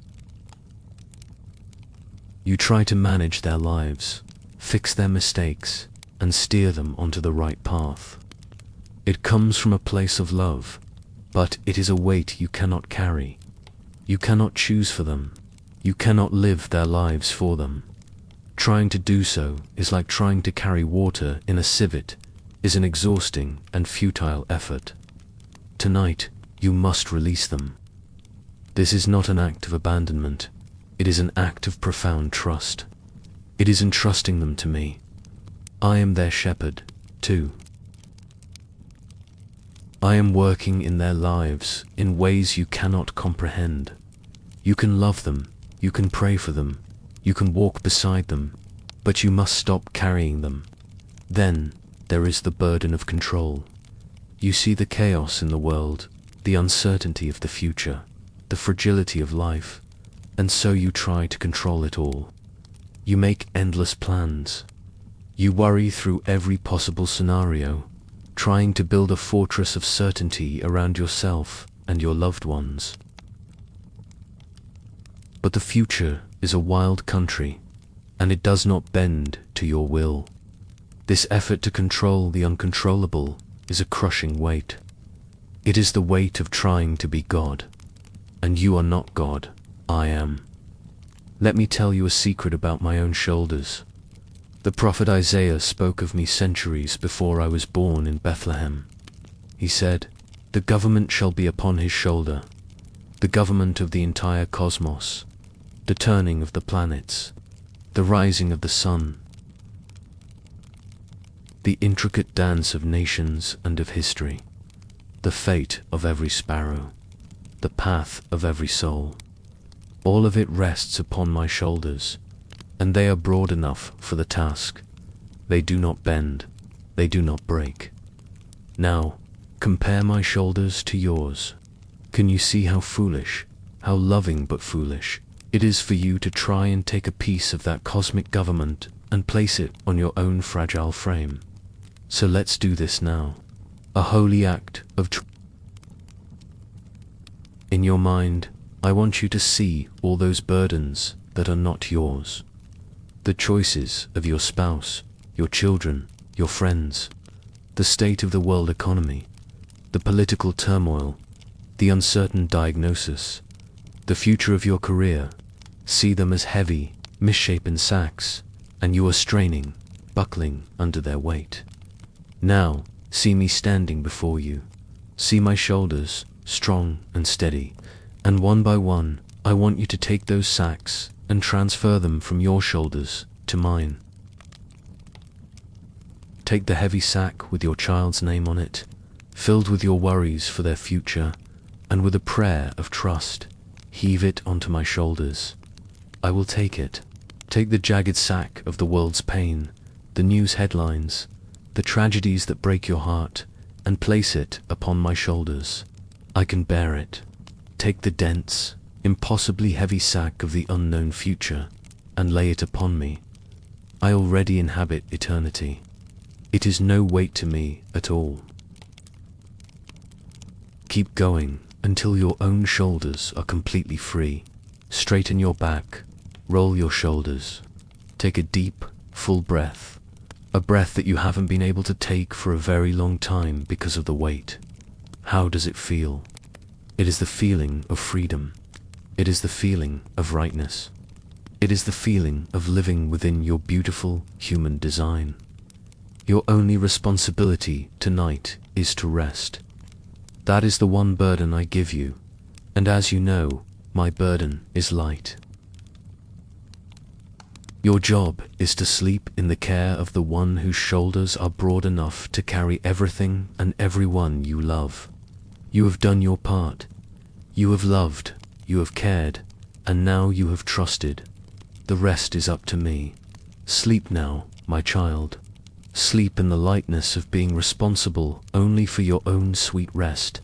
My beloved child, now that you have laid down the burdens that were never yours to carry, you may be feeling a beautiful lightness, but perhaps also a sense of emptiness. For so long, your identity has been wrapped up in the struggle, in the carrying, in the striving. Without those heavy burdens, you might wonder, what now? What am I supposed to do? This is where my invitation becomes even more tender, even more intimate. After I said, "Come to me, and I will give you rest," I added something else. I said, "Take my yoke upon you and learn from me, for I am gentle and humble in heart, and you will find rest for your souls. For my yoke is easy, and my burden is light." Now, I know the word yoke may sound harsh to you. You picture a heavy wooden beam, a tool of hard labor forced upon an unwilling animal. But that is not the kind of yoke I am talking about. In my time, a yoke was a carefully crafted tool of partnership. When a young, inexperienced ox was being trained, it would be yoked together with an older, stronger master ox. The yoke was custom-made to fit them both. The master ox would bear the vast majority of the weight of the plow. It would set the pace.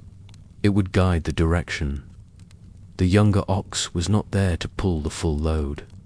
It was there to learn, to walk alongside the master, to stay in step, and to simply feel the rhythm of the work without being crushed by it. This is the yoke I offer you. It is not a new set of impossible tasks. It is not another heavy weight. My yoke is the beautiful, liberating harness of partnership with me.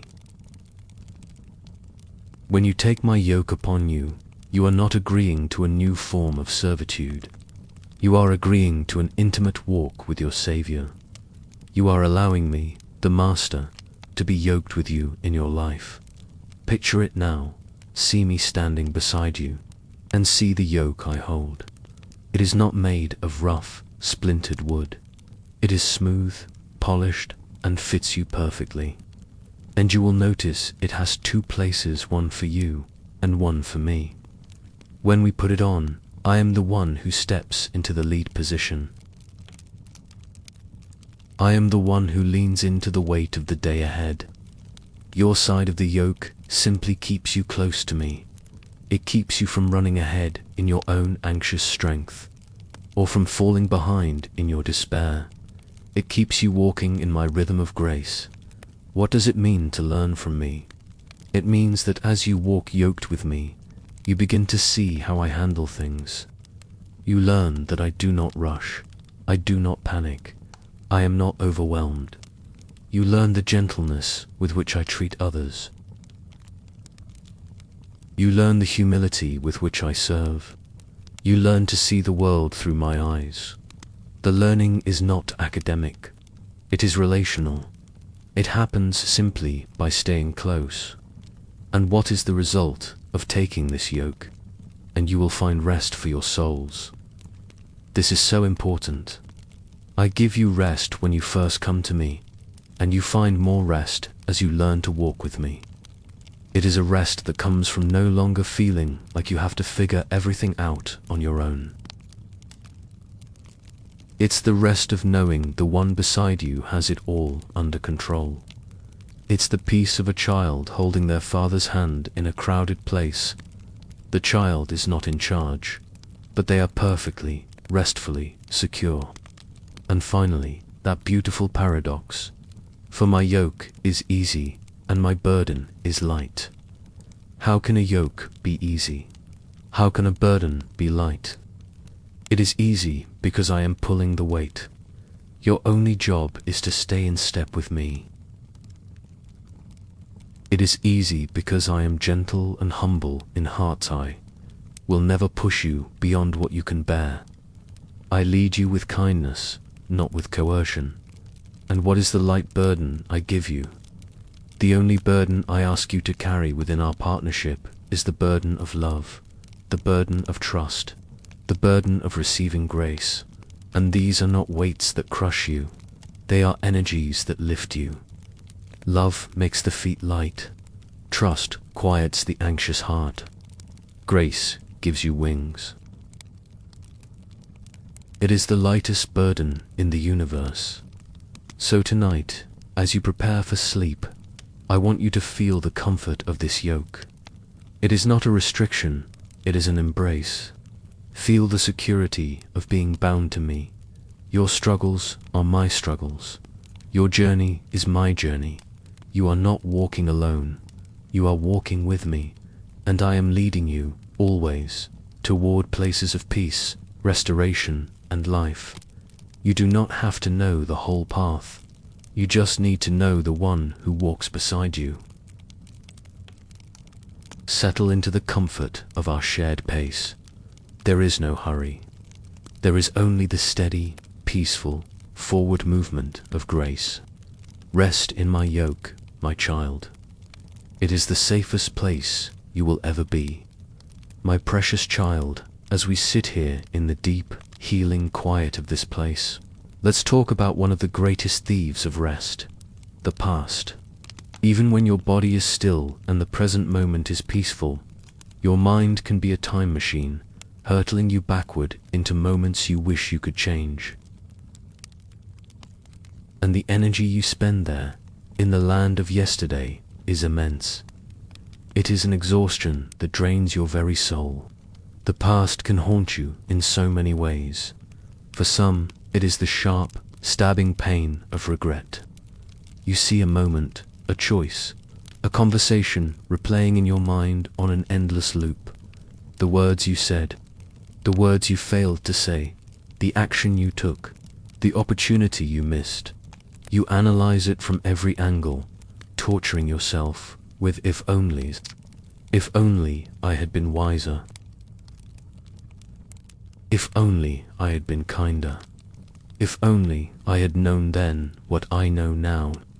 Each if only is a stone you use to build a prison of self-condemnation around your own heart. And you are so tired of living inside those walls. For others, the past is not a specific moment, but a pervasive sense of shame. A feeling that your past mistakes have defined you, that they are a permanent stain on who you are. The accuser loves to whisper this lie to you in the quiet of the night. He holds up your past failures like a mirror and tells you this is who you really are. And so you walk through your present with your head down, always afraid that you will be found out, that others will see the brokenness you feel you carry. This shame is a heavy, suffocating cloak, and it has robbed you of so much joy. And for others still, the past is a place of deep hurt. It is the memory of wounds inflicted upon you by others. The betrayal, the neglect, the harsh words, the injustice. These wounds can leave deep scars on your soul, and the memories can trigger the pain as if it were happening all over again. You carry this hurt like a shard of glass in your heart, and you have grown so accustomed to the pain that you can't imagine what life would be like without it. My child, look at me. Listen to my voice. I am the Lord of time itself. I am the great I am, not the great I was. my power, the secret. Drag it into my light, and it turns to dust. My beloved child, now that we have gently closed the door on the past and surrendered it to my redeeming grace, there is another land that your tired mind loves to visit, especially in the dark of night. It is the land of tomorrow, and oh, how much of your precious energy, your precious peace, is spent there. The future can feel like a great, thick fog bank rolling in, and you stand at its edge, straining your eyes to see, trying to prepare for a path you cannot yet discern. This straining, this peering into the mist, is utterly exhausting. Worry is the name we give to this futile work. It is the act of carrying tomorrow's potential burdens with today's dwindling strength. It is the practice of paying interest with your peace of mind on a debt of pain that may never even come due. You lie in bed, and your mind begins to build bridges to problems that do not exist yet. It rehearses conversations that may never happen. It braces for impacts that are only imaginary. And in doing all this work, it robs your present moment of its one true gift, the gift of my peace. I once spoke to a crowd on a mountainside, and I told them, "Do not worry about tomorrow, for tomorrow will worry about itself. Each day has enough trouble of its own." This was not a scolding. It was not a command to be callous or unprepared. It was an invitation to freedom. It was a loving permission slip to live fully in the only moment you actually possess, this one, right here, with me. I know your worries come from a place of love. You worry about your health, about your children, about your finances, about the state of the world. You believe that by worrying, you are somehow being responsible, that you are holding things together with the sheer force of your concern. But my child, that is my job. Remember whose shoulders are broad enough for the government of the universe. They are not yours. They are mine. I want you to picture the future differently. Stop seeing it as a fog bank you must navigate alone. Instead, I want you to see it as a path, and you are walking this path holding my hand. The path ahead is indeed shrouded in mist. You can only see 1 or 2 steps ahead. That is by design. It is my design to keep you dependent on me, to keep you close to me. If you could see the whole path, you might be tempted to let go of my hand and run ahead on your own. But in the mist, you must trust my grip. You must trust my guidance. You do not need to see the destination when you know, with absolute certainty, the one who is leading you there. And here is a truth that your time-bound mind may struggle to grasp, but your spirit can receive. I am already in your tomorrow. I am already in all of your tomorrows. I am the Alpha and the Omega, the beginning and the end. Time, for you, is a line you walk. For me, it is a tapestry I behold all at once. I see the end from the beginning. I am already present in the moment that is causing you so much anxiety right now. And because I am there, my grace is there, my strength is there, my provision is there, waiting for you. You do not need to send your worries on ahead. I have already sent my grace. So let's release it now, this heavy burden of the unknown. I want you to imagine that your future, all of your tomorrows, with all of their questions and possibilities, is a book. A beautiful, leather-bound book with pages that are currently blank. You have been trying so hard to write the chapters yourself, guessing at the plot, trying to control the ending. And it has exhausted you. Tonight, I want you to take that heavy, unwritten book and place it into my hands. Feel the weight of it leave you. I am the author of your story, and I am a good author. I do not promise a story without conflict or tension. but I promise an ending that is filled with redemption and glory and unimaginable joy. I promise that every chapter, even the difficult ones, will work together for your ultimate good because you love me and are called according to my purpose. Entrust the book to me. Let me be the author. Your only job is to live this one page, this one day, this one moment, with trust. So when a thought of tomorrow's worries comes to you now, simply remind yourself, the author has the book, my shepherd is on the path, and then gently bring your focus back to this moment, back to the sound of the stream, back to the warmth of the fire, back to the feeling of my presence. The future is safe in my hands. You can rest. Your heart can be still. Sleep now, my child. I will be watch over your future while you sleep. My beloved child, we have laid down so many burdens tonight. The weight of the day, the pressure to be strong, the ghosts of the past, the fears of the future. You are lighter now, and in this lightness, I want to lead you into an even deeper state of rest. It is a rest that is not about letting go of things, but about holding on to one thing or rather, one person. It is the simple, profound secret of abiding in me.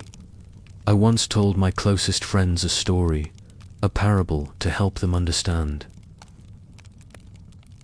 I said, I am the true vine, and my Father is the vine dresser. Abide in me, and I in you. As the branch cannot bear fruit by itself unless it abides in the vine, neither can you unless you abide in me. I want you to step into this picture with me. Imagine that you are a branch, seamlessly connected to a strong, ancient, life-giving vine. That vine is me. Feel the connection point. It is not weak or tenuous.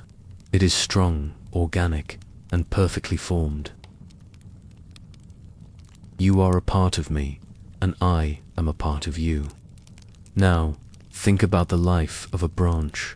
What is its job? Does the branch struggle and strain to produce leaves? Does it worry and fret about how it will grow its fruit? Does it exhaust itself trying to draw water up from the ground or create its own sunlight? No, the branch has only one responsibility, one single, simple, restful task: to remain, to stay connected, to abide. The branch simply rests in its connection to the vine. And because of that connection, everything it needs is provided for it effortlessly. The vine draws the water from the deep earth. The vine absorbs the sunlight from the heavens. The vine converts these things into life, into sap, and it flows, unceasingly, into the branch. The branch's life is a life of constant, passive reception. It simply receives the life that the vine so freely gives. This is the life I call you to. So much of your exhaustion comes from trying to be your own vine. You try to generate your own joy. You try to muster up your own patience. You strive to produce your own love, your own goodness, your own strength. And it is a draining, impossible task. You are a branch. You were never meant to be a self-sustaining source of life. You were designed to draw all of your life from me. To abide is to cease your own frantic efforts. It is to stop trying to make yourself into something better and to simply rest in your connection to the one who is life itself. It is a rest of dependence, a rest of trust, a rest of being, not doing. So, how do you do this? How do you abide, right now, as you lie here? You are already doing it. Abiding is turning your attention toward me. It is breathing in my presence. It is listening for my voice in the quiet. It is choosing to lean on my strength instead of your own. It is a gentle, moment-by-moment orientation of your heart toward mine. Feel it now. Feel yourself as that branch. Feel the unshakable strength of the vine holding you, supporting you completely. You cannot fall. Now feel the flow of my life, my spirit moving into you.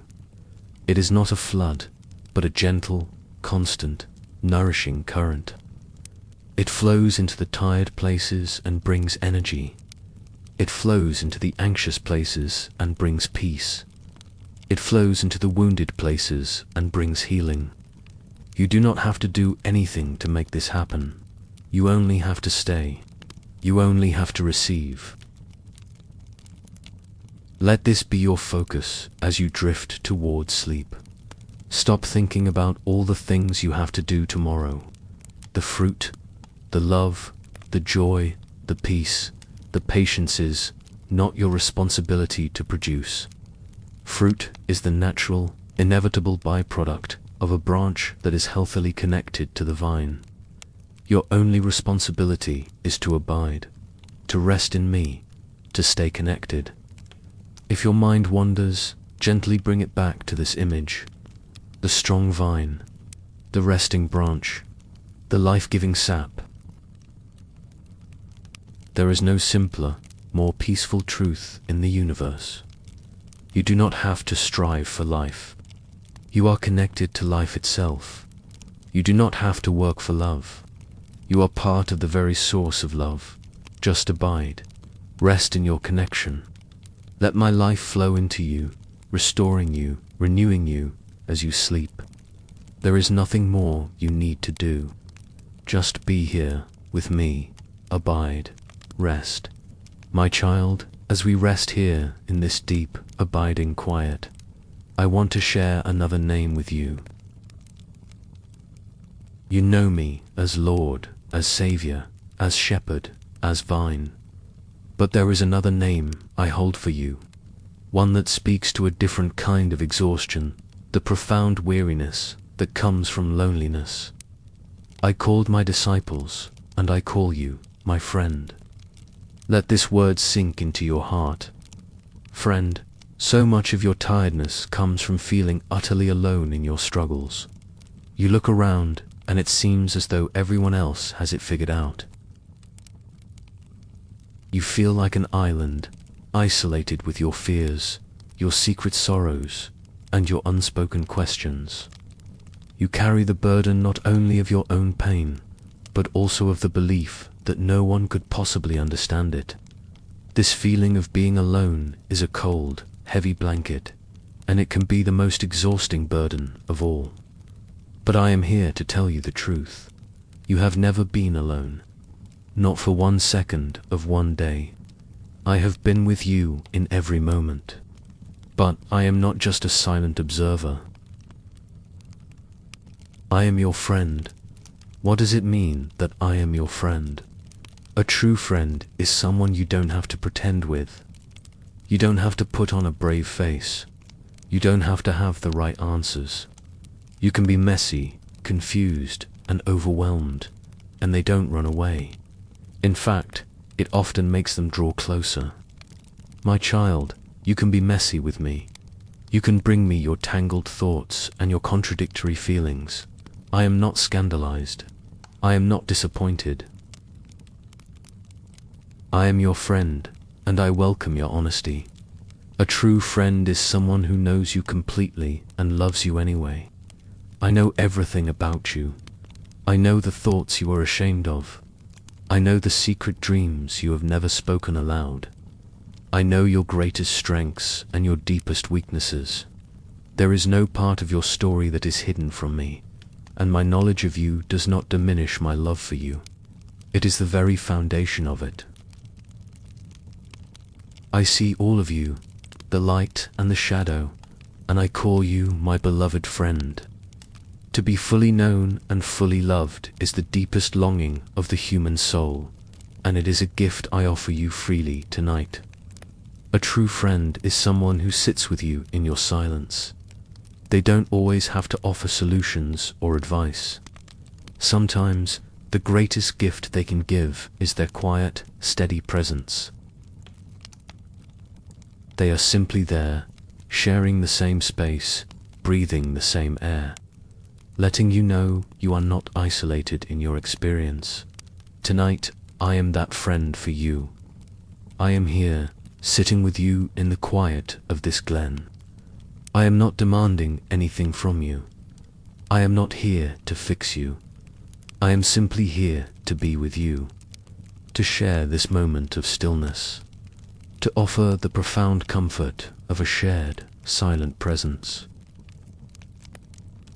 Let the silence between us be a comfortable one, filled not with awkwardness, but with the deep, unspoken understanding of friendship. I once told my disciples, greater love has no one than this, that someone lay down his life for his friends. And then I said to them, you are my friends. I did not say this lightly. It was the deepest expression of my heart. I did not go to the cross for a distant, abstract humanity. I went to the cross for my friends. I went to the cross for you. My friendship is not a casual sentiment. It is sealed in the blood of my own sacrifice. It is the most loyal, fierce, and unbreakable friendship in the universe. So tonight, I want you to release the cold, heavy blanket of loneliness. Let it fall from your shoulders, and let me wrap you in the warm, comforting embrace of my friendship. You are not alone in your weariness. I am weary with you. You are not alone in your confusion. I am here to be your wisdom. You are not alone in your sadness. I am here to be your comfort. Talk to me, if you wish. In the quiet of your own heart, speak to me as you would a trusted friend. Tell me what hurts. Tell me what you're afraid of. Tell me what you're thankful for. You don't need formal, religious language. Just talk. I am listening. I am leaning in, eager to hear the sound of your voice. Or, if words are too much, simply rest in the quiet companionship. Know that you are in the presence of a friend who understands everything without you having to say a word. The exhaustion of loneliness is deep, but the rest that comes from true friendship is deeper still. You are not an island. You are my friend. And I am here with you, always, even to the end of the age. Rest now, my friend. Rest in my company. My child, my friend, as you sink deeper into this state of peace, I want to give you a gift that is a powerful antidote to a very specific kind of exhaustion, the exhaustion of performing. All day long, and perhaps for your whole life, you have been on a stage. You have been playing a part. The part of the competent employee, the patient parent, the carefree friend, the devout believer. You wear different masks for different audiences, and the sheer effort of remembering your lines, of holding your posture, of keeping the masks from slipping, is draining you of your life force. This performance is driven by a deep, primal fear. The fear that if people saw the real you, the unedited, unrehearsed you, they would turn away. They would be disappointed, or disgusted, or they would simply leave. And so you perform, you edit, you curate the version of yourself that you present to the world. You hide the parts you deem unacceptable, your doubts, your fears, your messy emotions, your strange quirks, your secret sins. It is a lonely, isolating, and utterly exhausting way to live. But here, in this sacred space, the performance is over. The theater is empty. The audience has gone home. The stage lights have been turned off. It is just you and me, and I have always been backstage with you.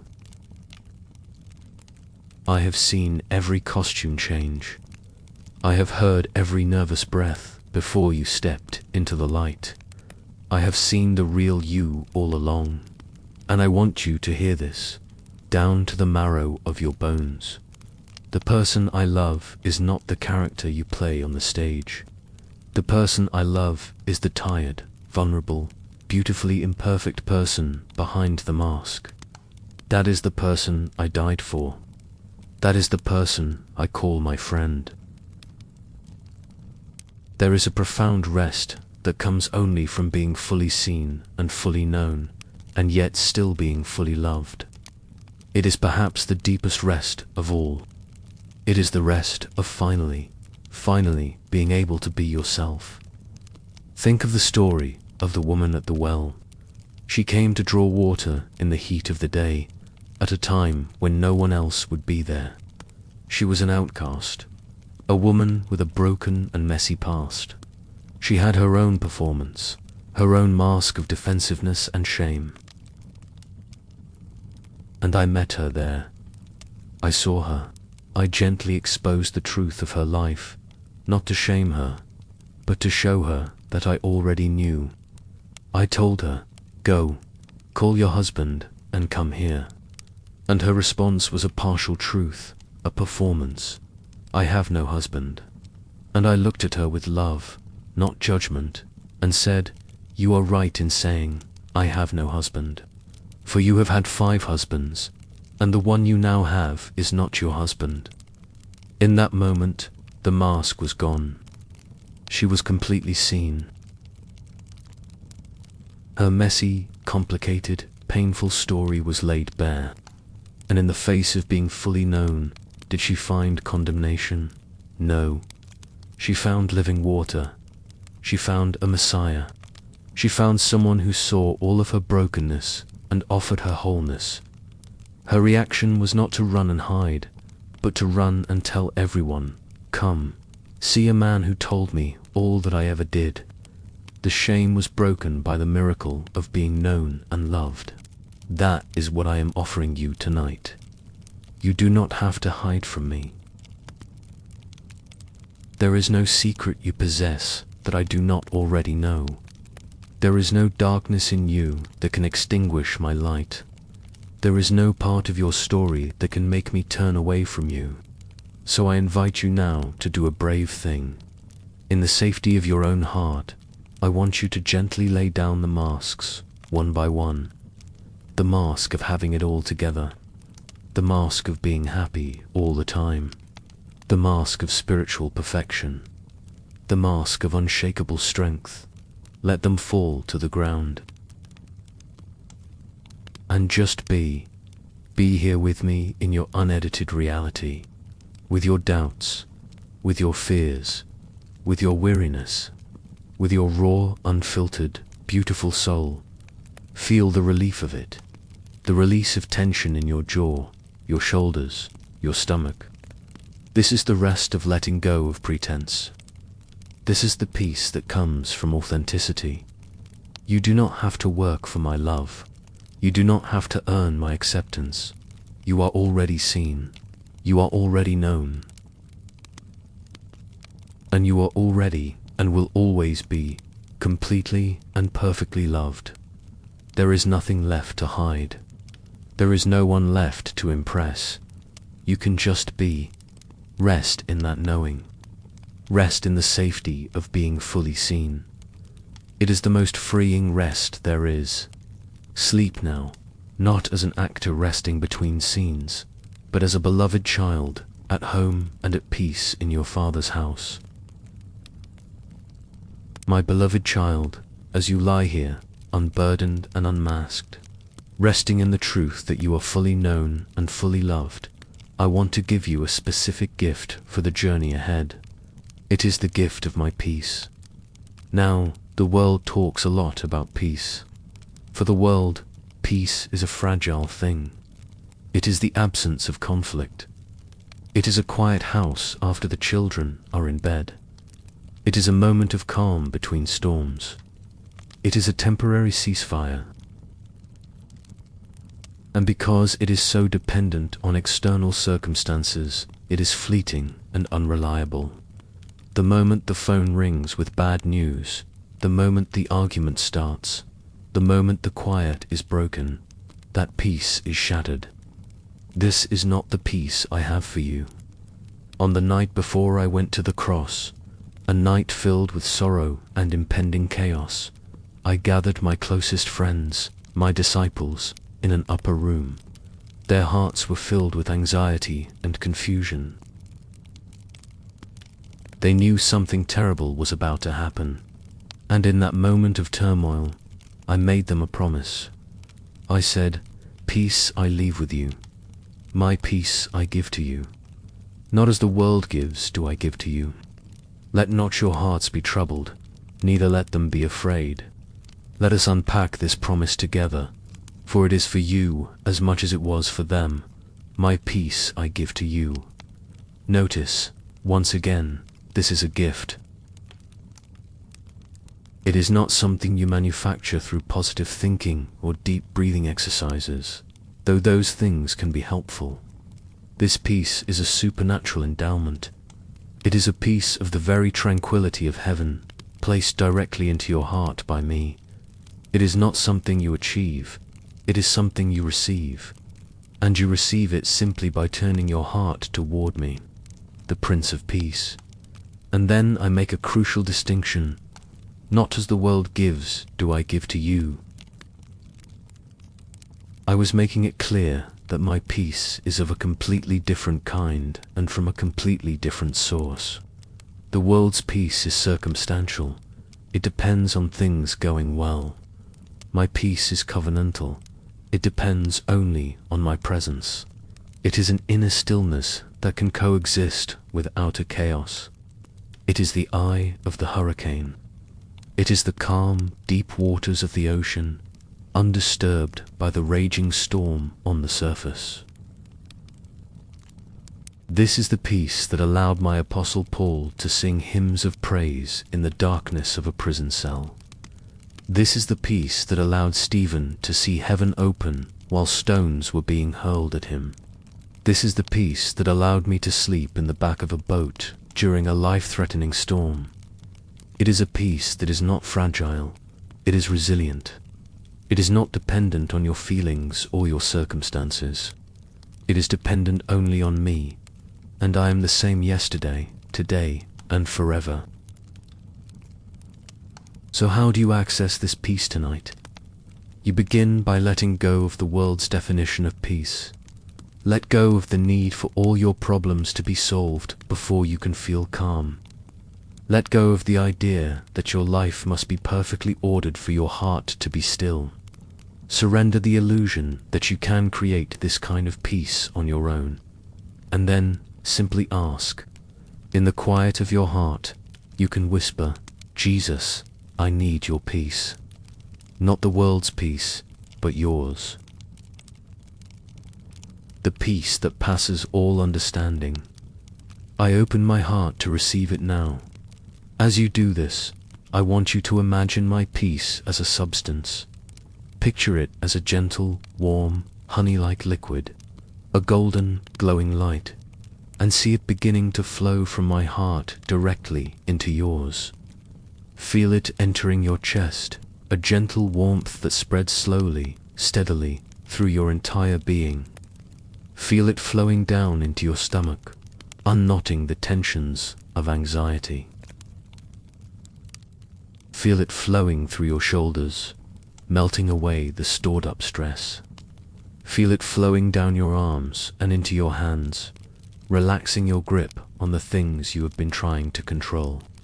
Feel it flowing down your legs, all the way to the soles of your feet, grounding you in a profound sense of stability and well-being. And now, feel this peace flowing upwards into your mind. This is my peace that the scriptures say will guard your hearts and your minds in Christ Jesus. Imagine it standing as a gentle but firm sentinel at the gate of your mind. It examines the thoughts that try to enter. A thought of fear approaches, and the guard of peace says, "No, not tonight. This mind is at rest." A thought of frantic planning appears, and the guard of peace says, "Not now. This mind is under my protection." It does not obliterate the thoughts, but it keeps them from taking over, from disturbing the inner sanctuary of your soul. This is my gift to you tonight, my child. A peace that the world cannot give, and a peace that the world cannot take away. Let it be the atmosphere you breathe. Let it be the blanket that covers you. Let it be the deep, quiet pool in which your soul can float, safely, serenely, all through the night. Let not your heart be troubled, neither let it be afraid. I am here, and my peace is with you. Rest in it now. My beloved, as you float in this ocean of my peace, I want to give you one final image of safety to carry you into the deepest parts of sleep. It is one of the most ancient and tender pictures of my care in all of Scripture. It is the image of a mother bird gathering her young under her wings. The psalmist David, a man who knew both the battlefield and the quiet pasture, wrote, "He will cover you with his feathers, and under his wings you will find refuge. His faithfulness will be your shield and rampart." And I myself, looking over the city of Jerusalem, wept with this same longing, saying, "How often would I have gathered your children together as a hen gathers her brood under her wings, and you were not willing. But tonight you are willing. Your tired heart is open and receptive. So come and find refuge under my wings. Picture a great eagle, majestic and powerful, but with a gaze of infinite tenderness for its young. Or picture a simple mother hen, soft and warm, clucking gently to her chicks. The image does not matter as much as the feeling it evokes. It is a feeling of absolute, unconditional safety and warmth. The world can be a frightening place, can it not? Even in the safety of your own room, anxieties can feel like circling hawks. Fears can feel like a cold, biting wind. The darkness can feel like a predator. But under my wings, none of that can touch you. I want you to imagine, right now, that I am covering you. Feel the great, soft, powerful expanse of my wings gently arching over you. They are a living, breathing shelter. They block out the harsh light. They muffle the frightening noises of the world.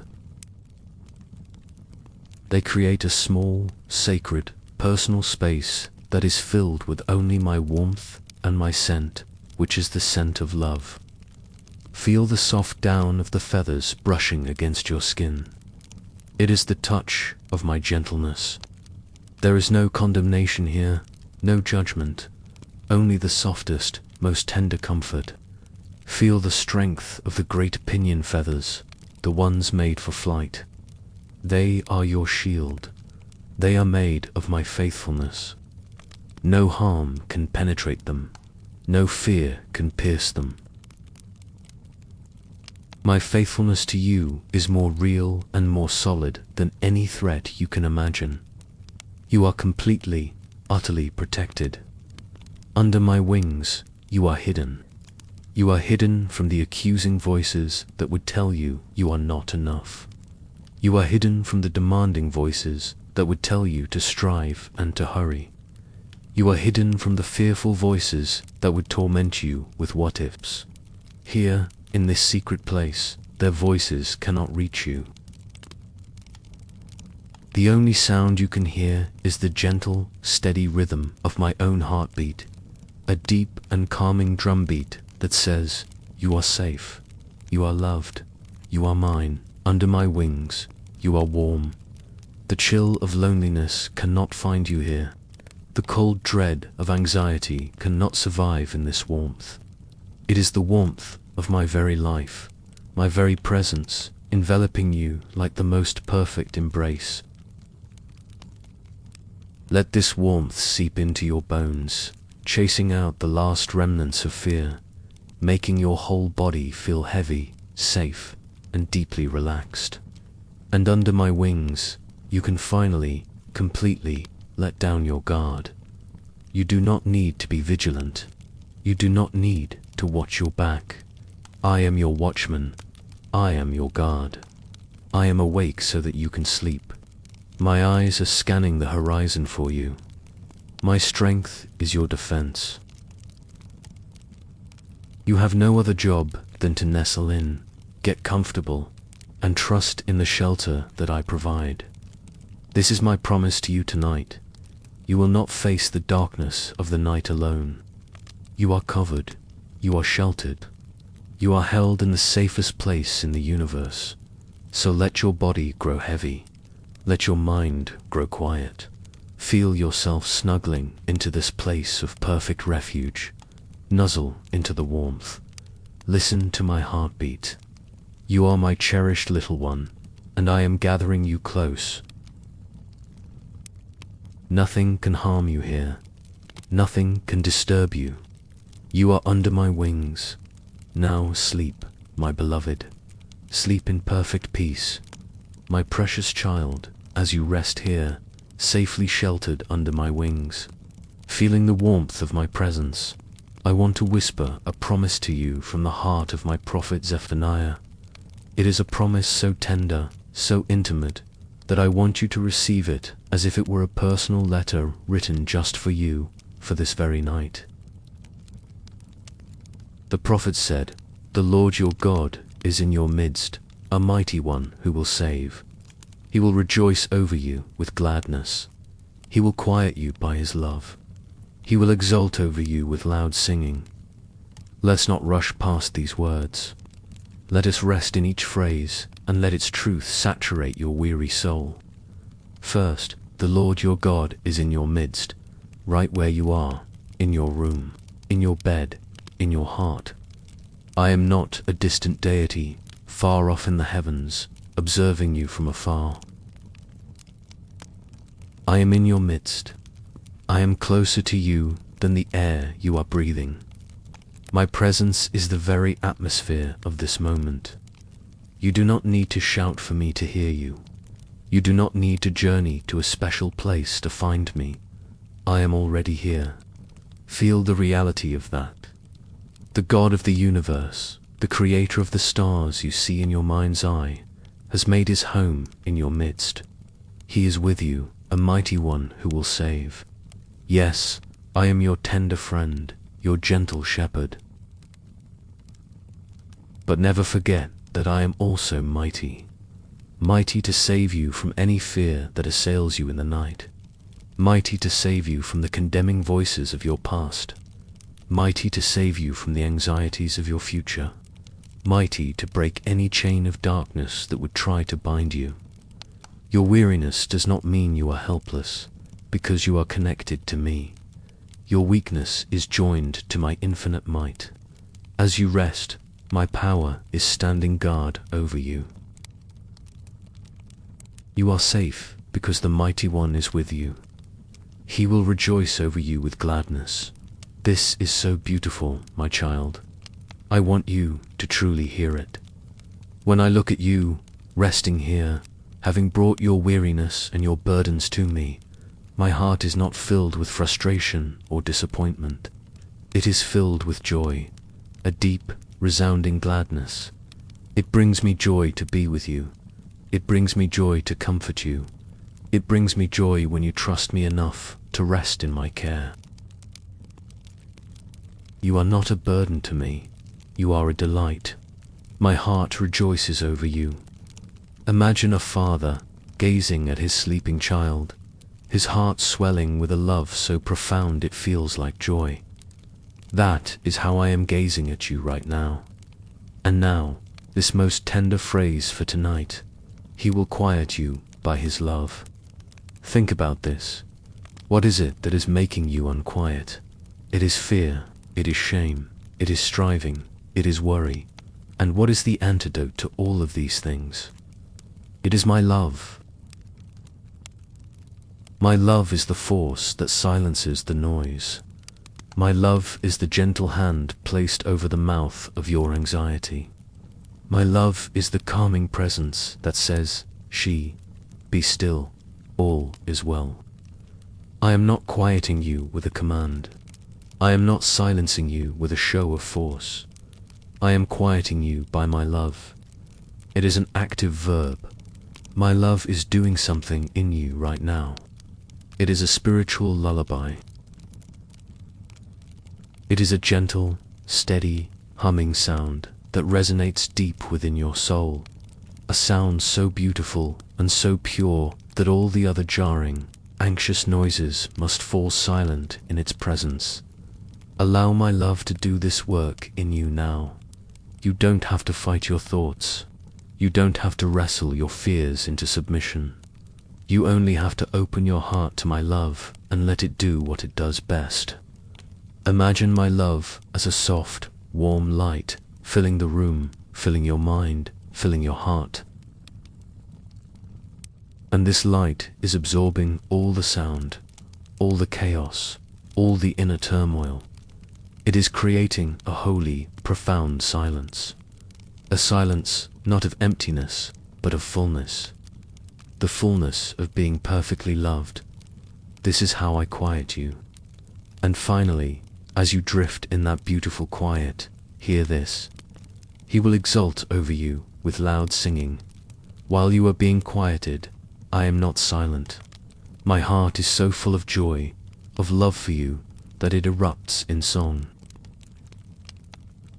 Can you imagine that? The God of all creation singing over you. Not a sad song, but a song of exultation, a victory song, a song of a love that has conquered all things. You may not hear it with your physical ears, but your spirit can perceive it. It is the music of the stars. It is the harmony of the universe. It is a song of love with your name as the lyric. So rest now, my beloved. Rest in the presence of your mighty Savior.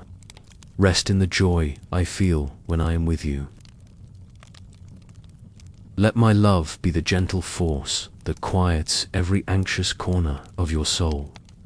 And as you fall asleep, may you dream of the song that I am singing over you, a song of pure, exultant, unending love.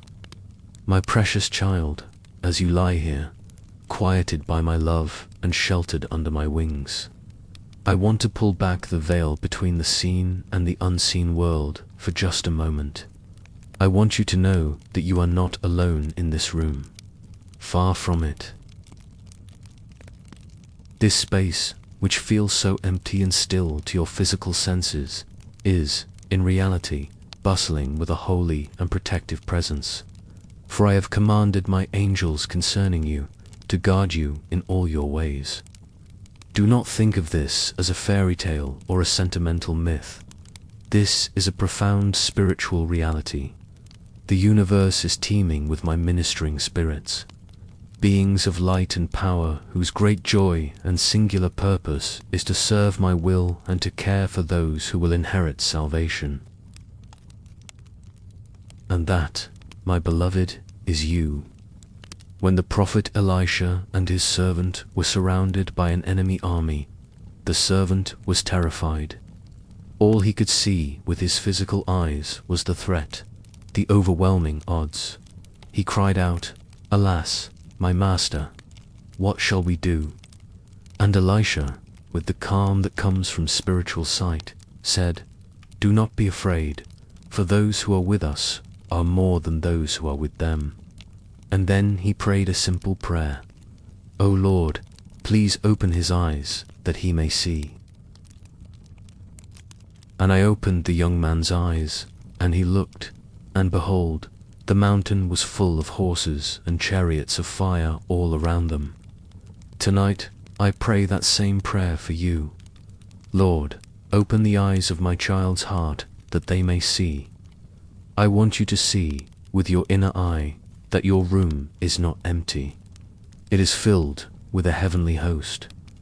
Not in a frightening way, but in a way that brings the deepest sense of security and honor. These are not chubby, cherubic infants with tiny wings. These are angels, mighty beings who have beheld my face, beings who excel in strength and who obey my word. And they are here, on assignment, for you. They are standing guard at your door. They are watching at the foot of your bed. They are creating a perimeter of holy power around you. Why are they here? They are here because you are infinitely precious to me.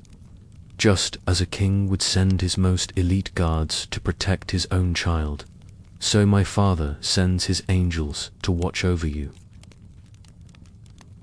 Your safety is of utmost importance in the courts of heaven. Your rest is a matter of celestial concern. Let this truth dispel any lingering fear of the darkness. What power can the shadows of the night have against beings made of pure light? What whisper of fear can compete with the silent, powerful declaration of their presence? You are more protected than any king or president on this earth. You are guarded by the secret service of the Most High God. They are not here to be worshipped. They are here to serve. They are here to enforce the peace that I have given you.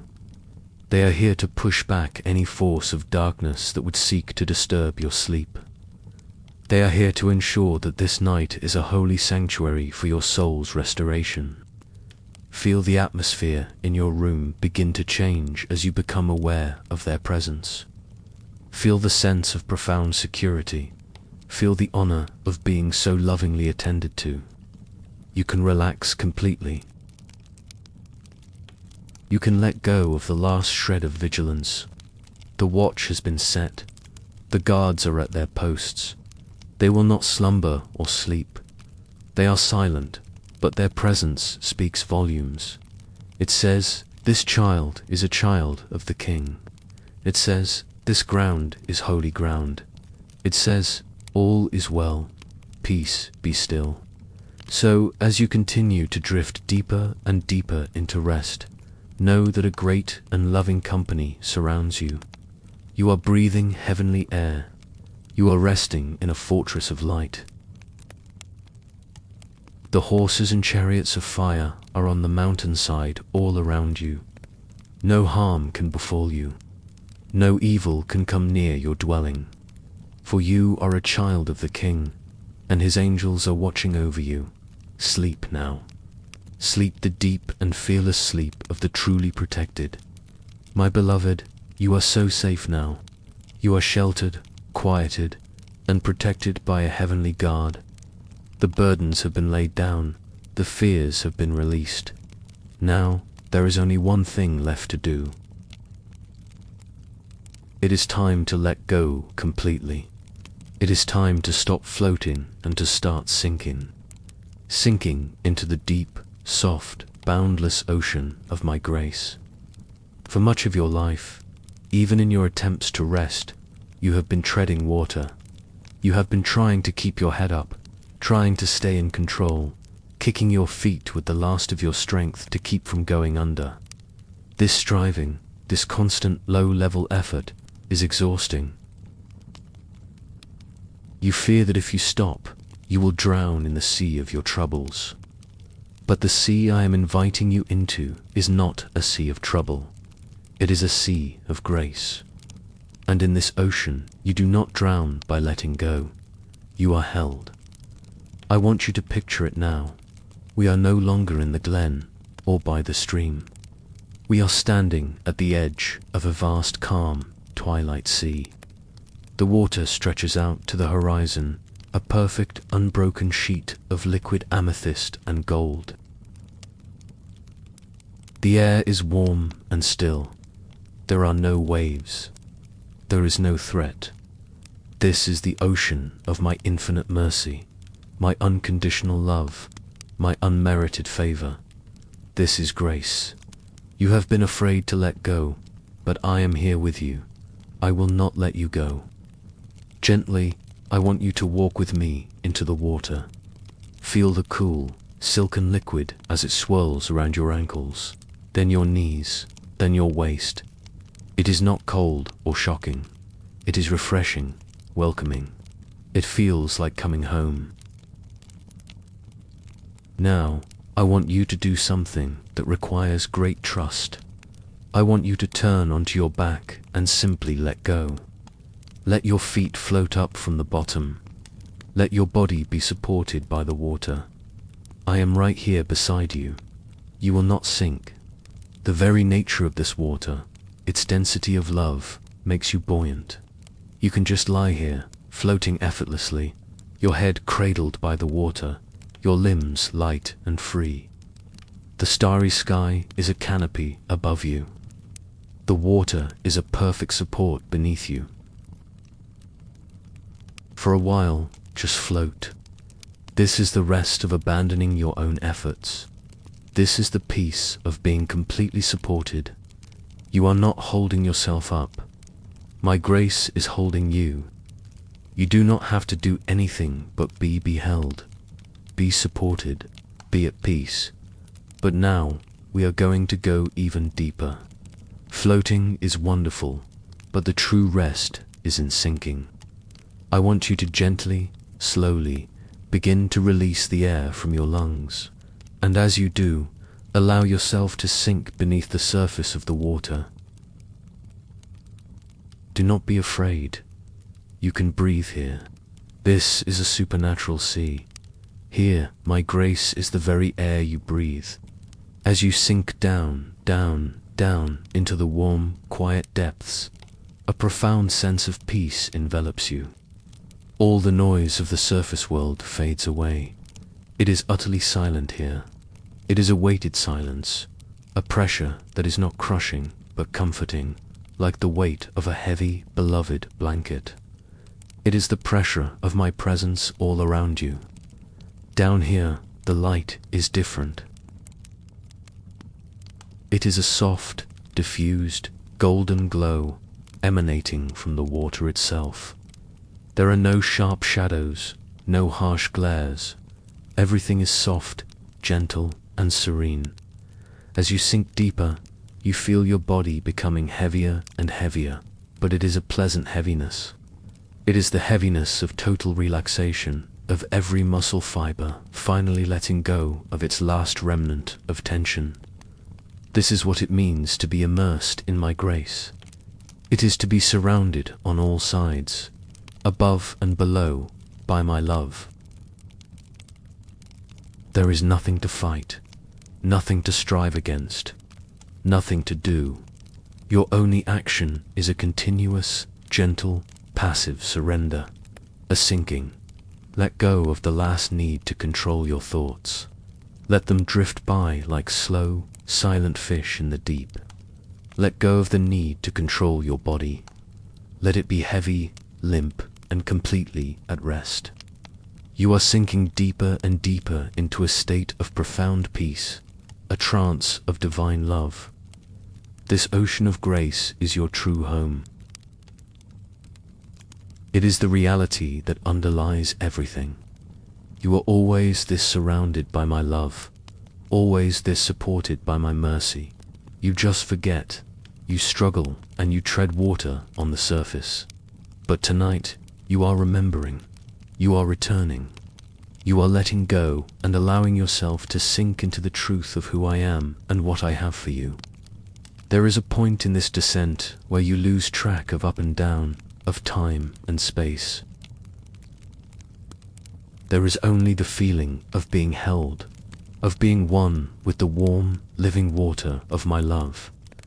This is the threshold of a truly restorative sleep. A sleep born not of exhaustion, but of surrender. A sleep that will heal you on a cellular, spiritual level. So continue to sink, my beloved. Let go of everything. Let my grace be the ocean that holds you, the silence that cales you, and the very air that you breathe. Sink into me.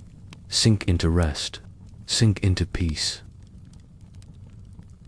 My beloved child, as you sink into the boundless, peaceful ocean of my grace, feeling completely held and supported, I want you to know that this is not a temporary state. This is not a fleeting moment of peace that will vanish when you fall asleep. I will hold you like this all through the night until the morning light comes. The psalmist declared, I lay down and slept. I woke again, for the Lord sustained me. He did not say, I sustained myself through the night. He did not say, my own strength got me through the darkness. He said, the Lord sustained me. This is my promise to you tonight. While you are in the unconscious and vulnerable state of sleep, I will be your sustainer. I will be the one holding you, protecting you, and renewing you. The night can sometimes feel long and lonely, but I am the Lord of the night as much as I am the Lord of the day. The darkness is not dark to me. The night is as bright as the day, for darkness and light are both alike to me. I do not sleep, I do not slumber. My watch over you is constant, vigilant, and filled with love. Imagine yourself now, curled up and asleep in the very palm of my hand. My hand is a place of immense power and infinite tenderness. It is the hand that sculpted the mountains and hollowed out the seas, yet it is also the hand that can gently brush a tear from your cheek.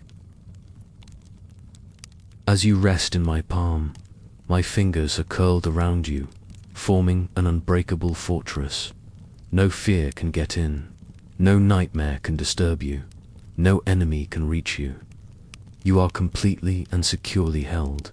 Feel the warmth of my hand. It is the warmth of my constant, living presence. It is a steady, gentle heat that keeps the chill of the world at bay. It is a warmth that flows into you, renewing your strength, repairing your body, and restoring your soul as you sleep. Your sleep will not be an empty void. It will be a time of active restoration, orchestrated by me, as you rest in my very being. I will hold you through every stage of the night. In the deep, quiet hours after midnight, when the world is at its most still, I am holding you. If you should stir or turn in your sleep, you are simply shifting within my loving grasp. You are never outside of my care. If your mind should drift into a dream, I am there with you, guarding the gates of your subconscious, ensuring that your dreams are a place of peace, not of turmoil. And I will hold you until the morning. I am not just a god of the crisis moment who shows up and then leaves. I am the God who abides. I will be with you when the first faint rays of dawn begin to lighten the sky. I will be with you as the birds begin their morning song. And when your eyes finally flutter open, the very first reality you will awaken to is the fact that you are still being held. You will have been sustained. You do not need to worry about the night. You do not need to worry about waking up. You only need to surrender to my hold. Entrust your body, your mind, and your spirit to my keeping. I accept this sacred trust with great joy. It is my delight to watch over my beloved children as they sleep. So let go of that final thread of consciousness. You have my word, you have my promise. I will not let you go. I will hold you steady. I will hold you safe. I will hold you close. I will hold you through the darkness. I will hold you until the morning light. Fall asleep now, in the palm of my hand. There is no safer, more peaceful place in all of creation. I am with you, I am for you, and I will hold you all through the night. Rest now, I have you. My beloved, as you drift on the edge of consciousness, held securely in my hand, sinking into the ocean of my grace, I want to speak a blessing over you. This is not just a wish for your well-being. A blessing spoken by me is a creative act. It is a declaration of what is and what will be. It is my power and my love, woven into words, designed to shape your reality. So, be still and receive this blessing into the deepest parts of your being. First, I bless your mind. Your mind has worked so hard. It has carried the burden of planning, of worrying, of analyzing, of remembering. It has been a battlefield for fears and a workshop for anxieties. It is so very tired. So tonight, I speak peace to your mind. I bless your mind with stillness. I release it from the need to figure everything out. I bless your neural pathways with rest, and I command the storms of racing thoughts to be still.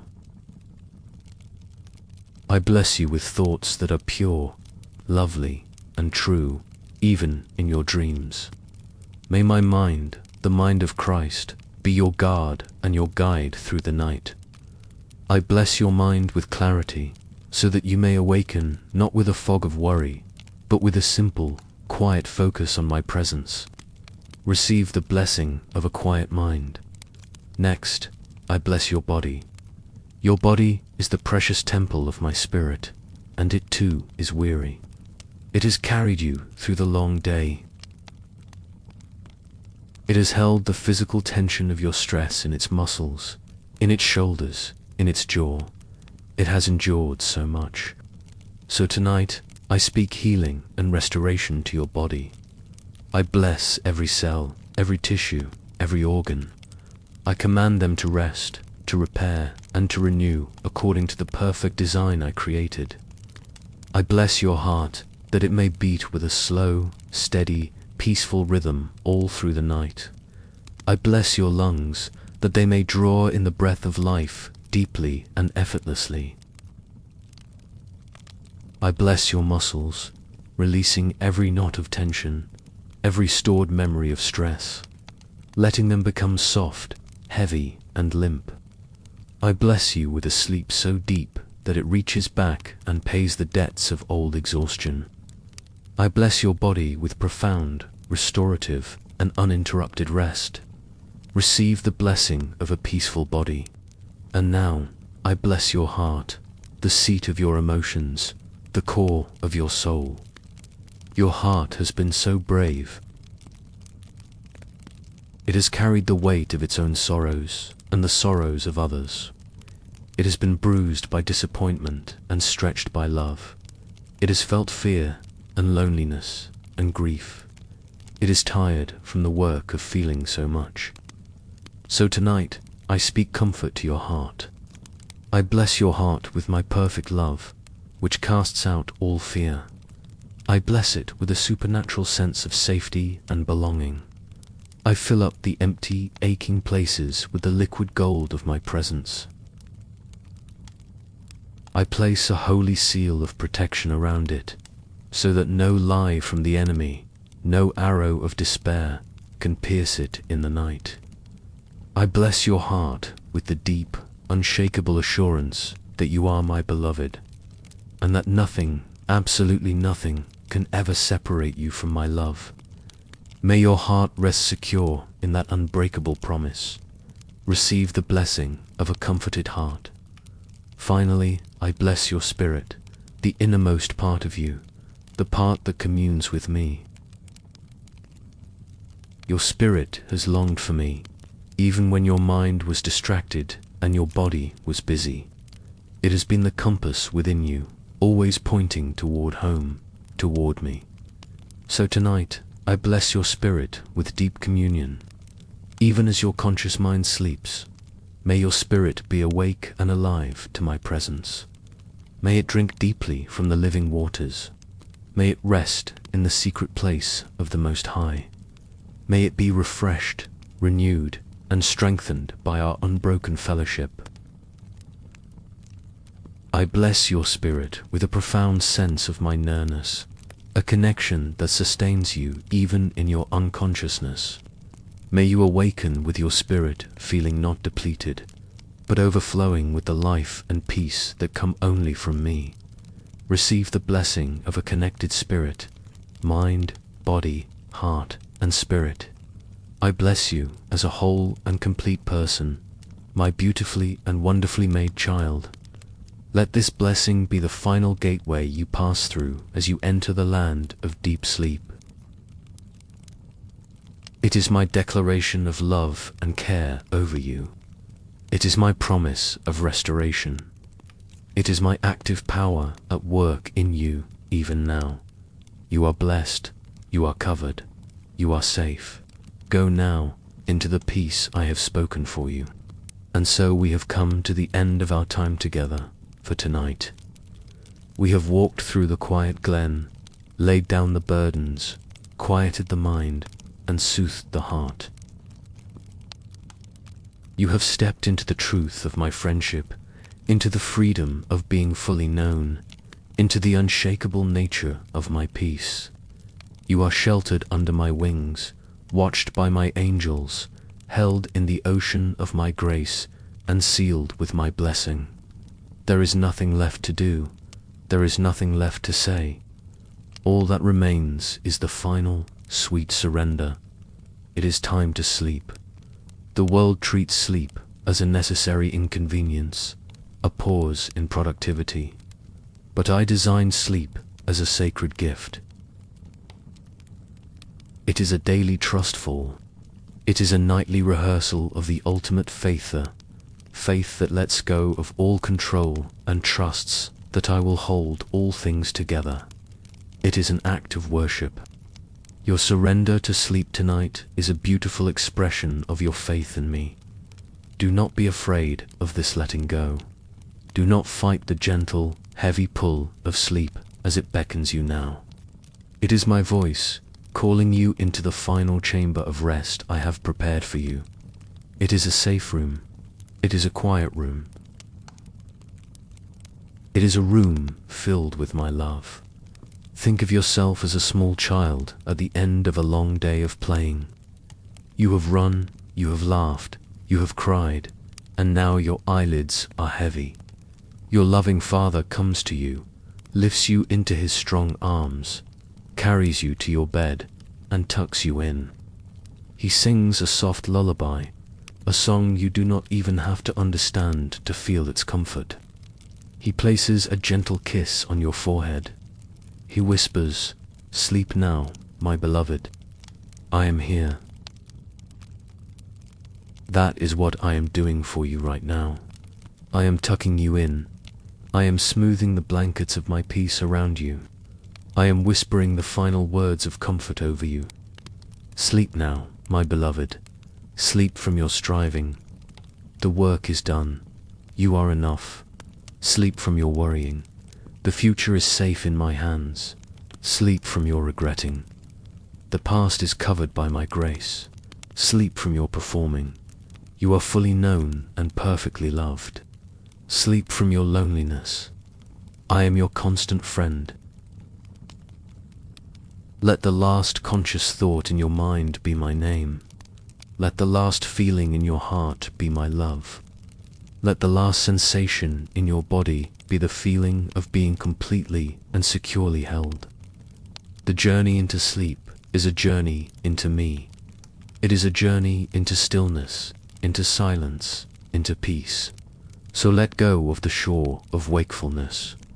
Let the gentle current of slumber carry you out into the deep. I will be the water that holds you. I will be the anchor that grounds you. I will be the lighthouse that watches over you until the morning. The night is a gift. It is a womb for your rebirth. You will enter it weary, and you will emerge from it renewed. You will enter it depleted, and you will emerge from it restored. For my mercies are new every morning, and they are being prepared for you even now, as you sleep. So sleep, my child. Sleep, my friend. Sleep, my beloved. Give in to the peace. Surrender to the rest. Fall into my arms. I am here, and I will be here when you wake. All is well. Everything is going to be all right. Sleep, sleep now. Sleep, and now you sleep. Your breath has deepened, finding a slow, steady, tidal rhythm. The tiny muscles around your eyes have surrendered. The weight of your body has been fully given over to the safety of your bed. The journey is complete. You have arrived at the shores of rest. And in this moment of your beautiful, vulnerable, trusting sleep, my work does not end. In truth, it deepens. My communion with you is not dependent on your consciousness. It transcends the borders of wakefulness. While you sleep, I am here. I am the stillness in the room. I am the silence that exists between each of your gentle breaths. I am the peace that fills the air, an atmosphere so dense with love that no fear can survive within it. You have done your part. You have let go. You have trusted. Now, my part begins. The part of the watchman. The part of the guardian. The part of the keeper. The Lord of all creation is standing watch over your bed tonight. Do not think for a moment that you are alone in this darkness. The darkness is not dark to me. It is simply a quiet canvas upon which my love can be most clearly seen. I am the unseen presence in the chair by your bedside. I am the gentle strength that reinforces the walls of your home. I am the moonlight that lays a soft, silver blessing upon your floor. My presence is a fortress, and you are resting in its innermost chamber, the safest place in the universe. All through the long day, you were the one on guard. You were vigilant, watching for threats, managing your world, holding everything together.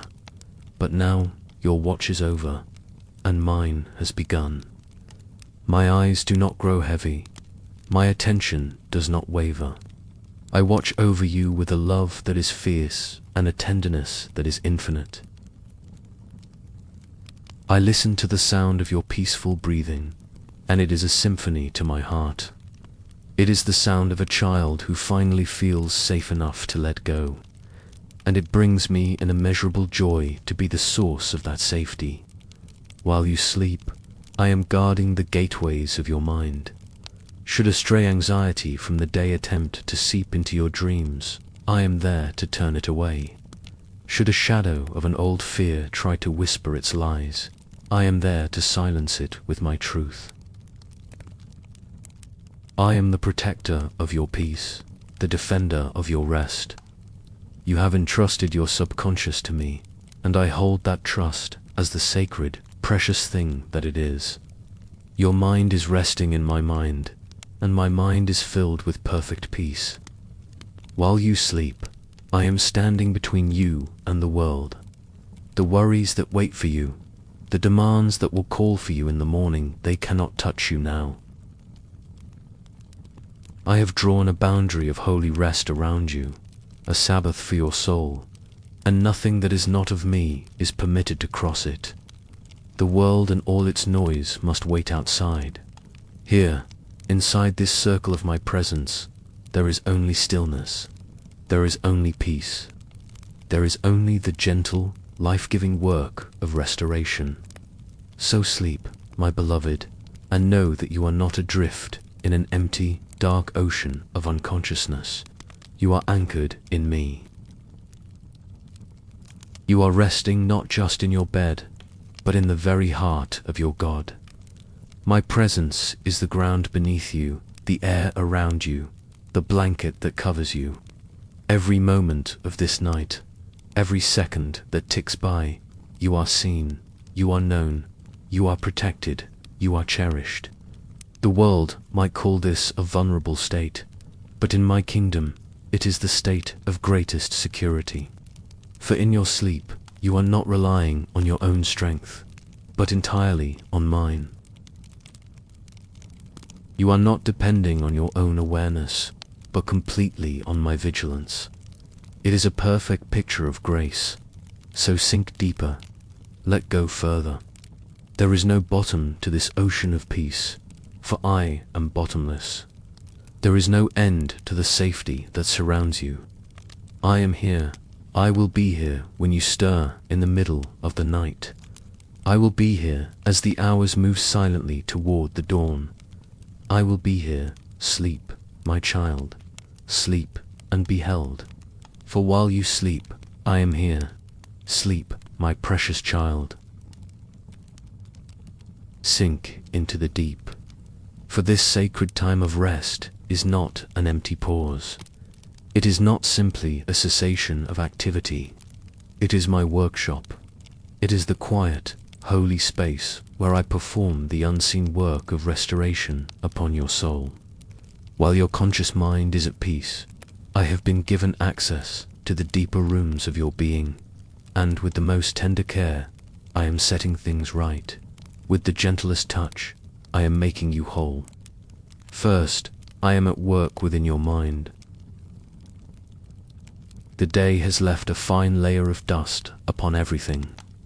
The dust of hurried thoughts, of anxious news, of unkind words heard, of critical words thought. Now, in this quiet, I am the gentle cleaner. With a cloth of grace, I am wiping away the residue. I am sweeping out the corners of your mind where worries have tried to build their cobwebs. The memories of the day, which may have sharp, painful, I am holding them in my hands, and my love is like a soft water, flowing over them, smoothing them, removing their power to wound you. I am not erasing your memories, but I am healing your relationship with them. I am unhooking them from the chains of anxiety and regret.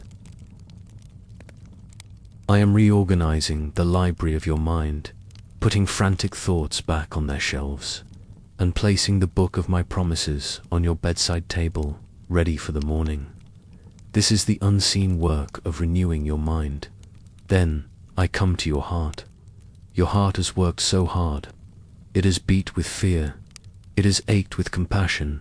It has tightened with frustration. It has fluttered with fleeting joys. It is a beautiful and resilient muscle, but it grows weary. So tonight, I am the divine physician, listening to its rhythms. I am placing my hand upon it, and the warmth of my presence is like a holy balm. I am mending the tiny hairline fractures of disappointment that you may not have even noticed. I am strengthening the walls of trust.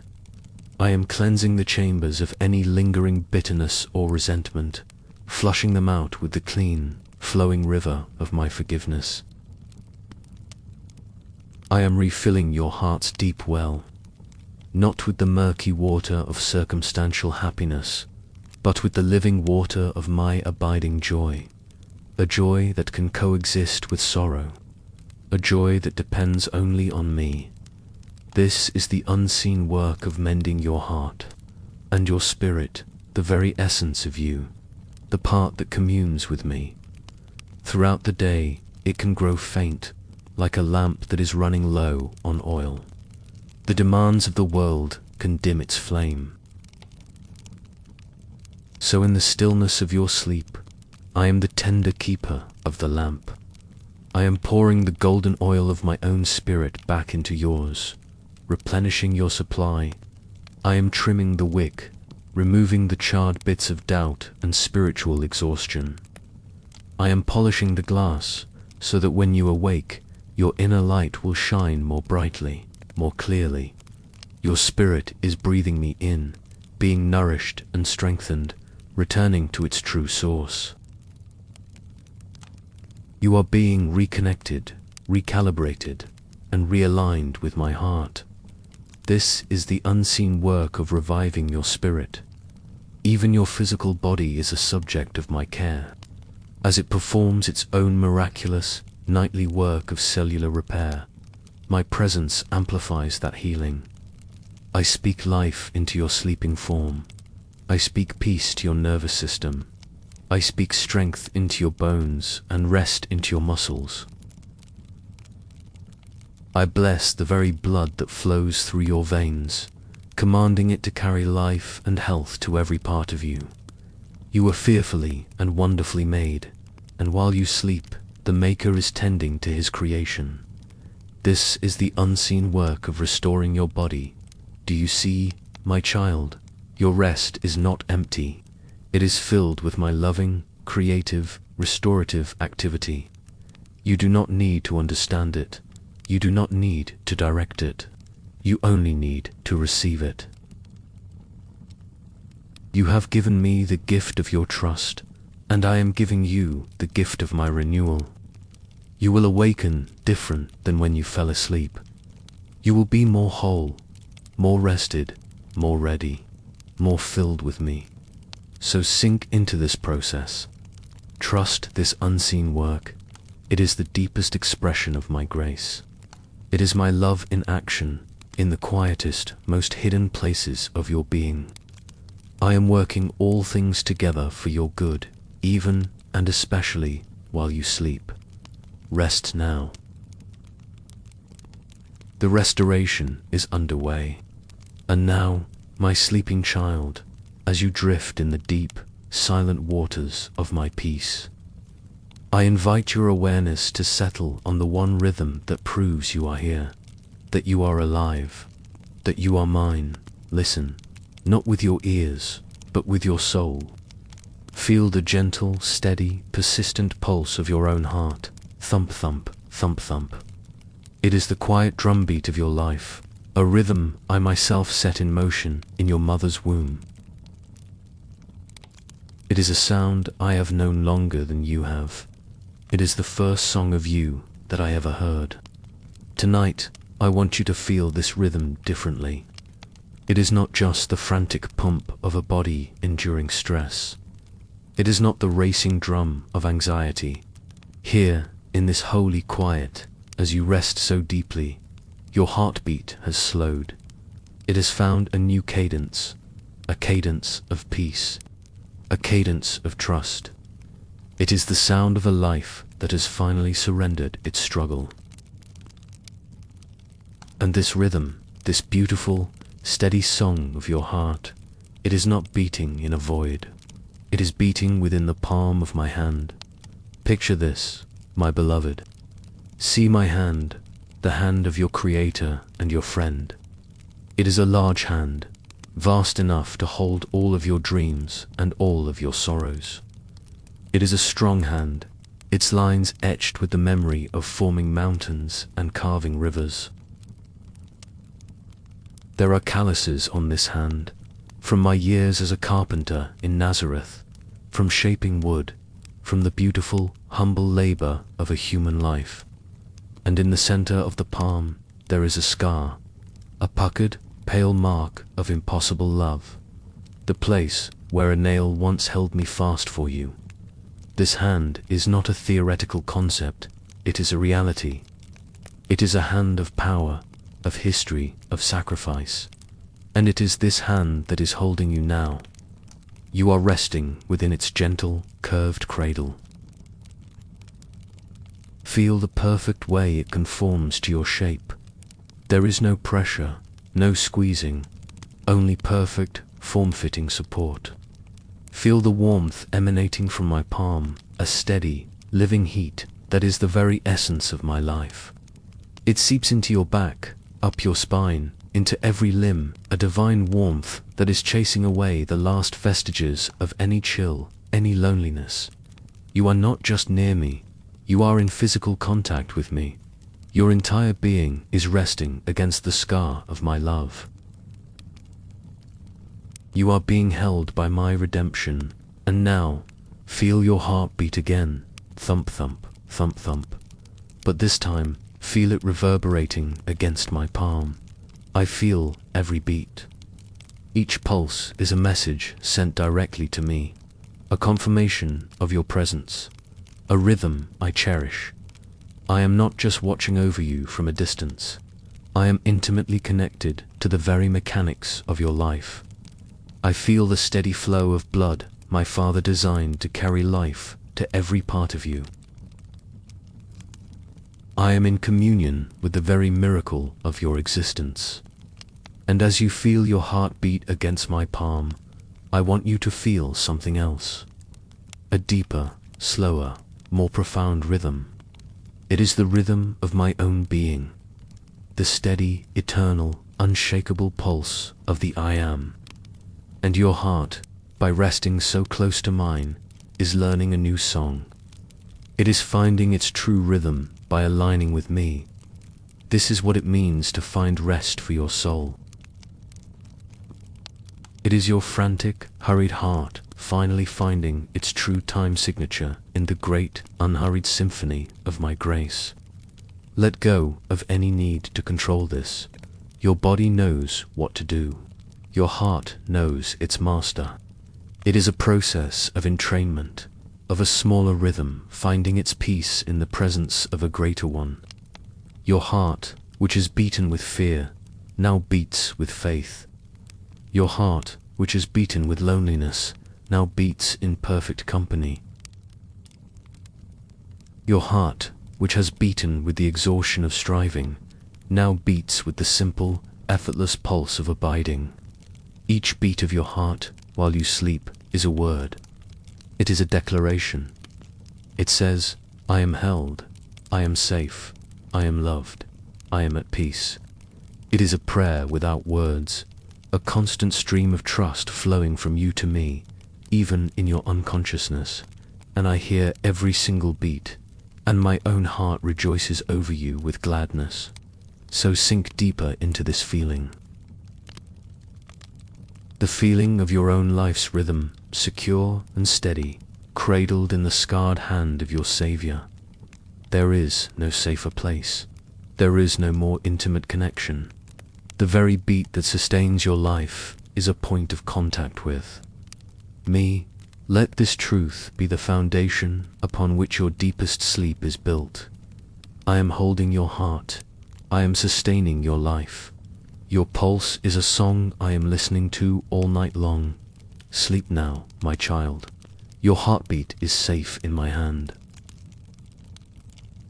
My sleeping one, now that the world is silent and the clamor of the day has faded to a distant memory, a unique opportunity arises.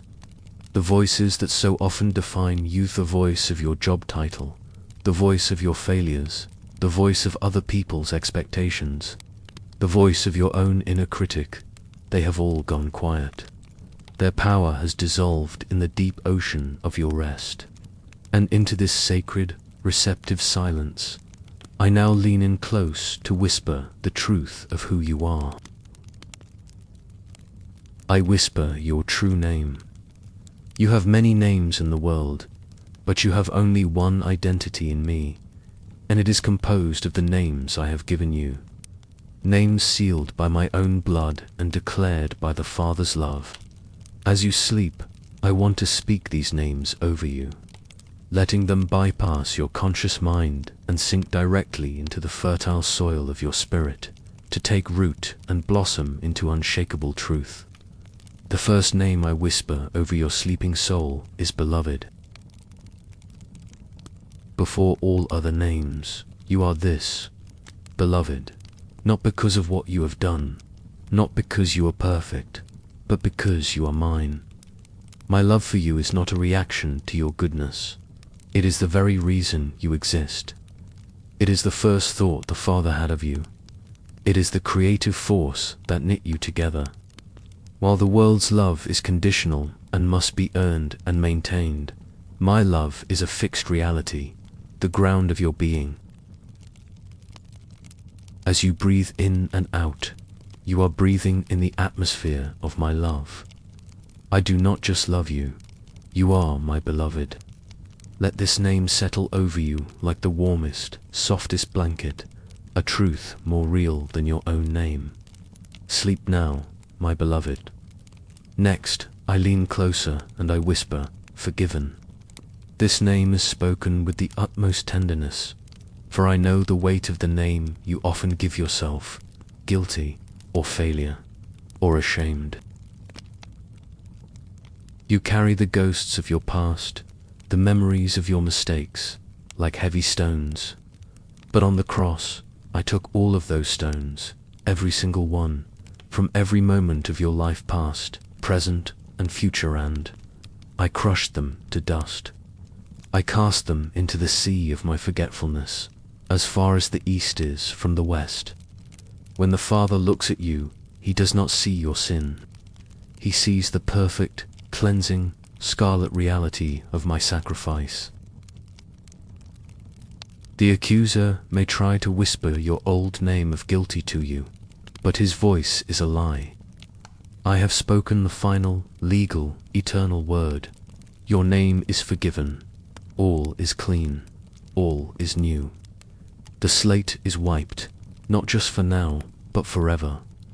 Rest in the clean, light, spacious freedom of this name. Sleep, forgiven one. And now, I speak a name of profound status, a name that changes everything about your position in the universe. I whisper, air. In the world, you may feel small, insignificant, powerless. You may feel like a servant, struggling to make your way. But through my finished work, you have been adopted into the very family of God. You are no longer an orphan or a slave to fear. You are a child of the King. And if you are a child, then you are an Aaron, heir of God, and a co-heir with me. All that belongs to the Father now belongs to you. The riches of His grace, the inheritance of His strength, the promise of His kingdom, the keys to His house, they are yours. You are royalty. You are of the divine bloodline. This is not a future reality. It is your status right now. This bed you sleep in is a royal chamber, for a child of the King rests here. Sleep now, noble heir. Finally, I whisper a name that speaks to your purpose and your design. I call you masterpiece. You so often feel flawed, broken, unfinished. You see the chips and the cracks, but you are seeing with human eyes. I am the artist, and I see with the eyes of the Creator. And I tell you, you are my poema, my work of art, my masterpiece. You were created in Christ Jesus for good works, which I prepared in advance for you to do. Every part of you, your personality, your talents, your quirks, your unique story has been woven together by my hand for a beautiful purpose. You are not a mistake. You are not a failed project. You are a one-of-a-kind, original work of divine art, designed to display a specific facet of my glory to the world. And even the parts that feel broken, I am in the process of restoring, turning your scars into intricate patterns of gold, a practice the Japanese call kintsugi. Your brokenness, in my hands, only adds to your beauty and your story. Rest in your inherent, God-given value. You are a treasure. You are a masterpiece. Sleep now, my beautiful masterpiece, beloved, forgiven, heir. Masterpiece, these are your true names. Let them be the last words you hear tonight. Let them silence all the other, lesser names you have known. Let them define you, heal you, and restore you as you sleep. For this is who you are, now and forever. Sleep well, my sleeping child, as you rest in the truth of your new name. I want to take your spirit on a journey to another place I have prepared for you. It is a place of deep, organic healing. I want you to see your own soul not as a machine that needs fixing, but as a garden that needs tending. And while you sleep, I, the master gardener, am walking through the quiet pathways of your soul, lovingly caring for my precious planting. Come with me. Picture this garden that is you. It is a vast and varied landscape. There are sunlit clearings and shaded, quiet groves. There are sturdy, ancient trees of established faith and tender, new sprouts of recent understanding. There are flower beds of joy and deep, still pools of quiet sorrow. This garden is uniquely yours, and I know its every secret corner, its every hidden path. Tonight, my first task as your gardener is to bring the water. The day has been hot and dry. The sun of the world's demands has been relentless, and parts of your garden have grown parched and weary. See the places where the earth of your heart has become cracked and dry. See the leaves of your joy, which were once so vibrant, now curling at the edges, thirsty for relief. You have felt this dryness, this spiritual dehydration, as a deep weariness, a lack of vitality. Do not be ashamed of it. Every garden needs water, and so I bring the living water of my spirit. It is not a flood, not a torrent that would wash you away. It is a slow, gentle, soaking rain. Feel it now, a soft, misty shower beginning to fall over the entire landscape of your soul. It is a rain of pure grace. It makes no sound, but you can feel its effects. Feel it landing on the thirsty leaves, washing away the dust of the day, leaving them clean and glistening. Feel it sinking deep into the dry, cracked earth of your heart, softening it, making it pliable and receptive once more. This water is saturating you, going down to the very roots of your being.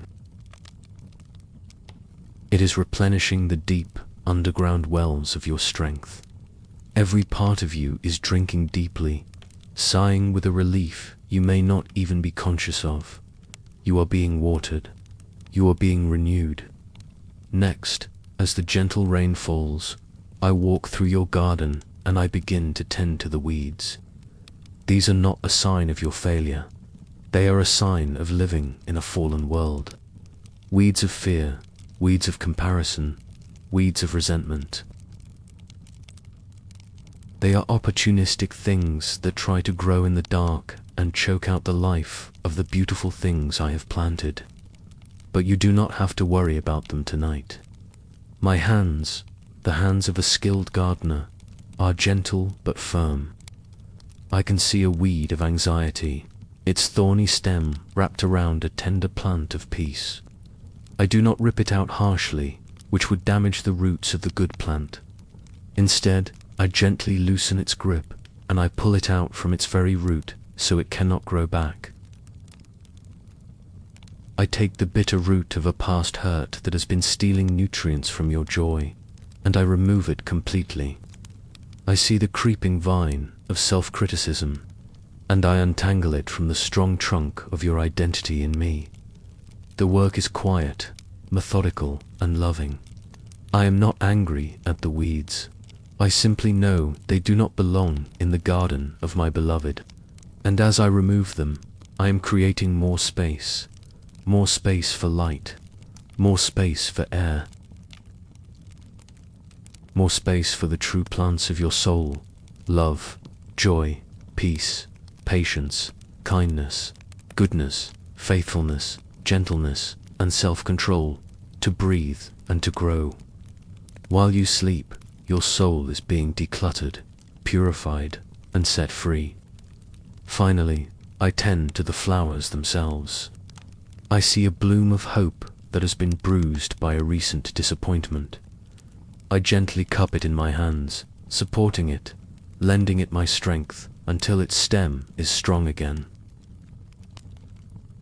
I see a new bud of trust that is timidly waiting to open, and I breathe my warm breath upon it, encouraging it to unfold in its own perfect time. I take the rich compost of your past experiences, even the painful ones that have been redeemed, and I use it to nourish the soil, turning what was once decay into the very substance of future growth. This is the work I am doing in you tonight. It is a slow, patient, and deeply personal work. It is the work of a gardener who loves his garden more than anything. He delights in its beauty, he is patient with its seasons, and he is tirelessly dedicated to its flourishing. So rest now, my beautiful garden. Feel the gentle, life-giving rain. Feel the relief as the choking weeds are removed. Feel the tender care being given to every part of your being. You do not need to strive to grow. You only need to rest in the hands of the gardener. He is here. He is at work. And he will make your soul blossom, even in the darkness of the night. Sleep now. Let the healing rain fall. My sleeping one, my masterpiece, my garden. As you lie here, held in the deepest peace, I want to sing a song over you.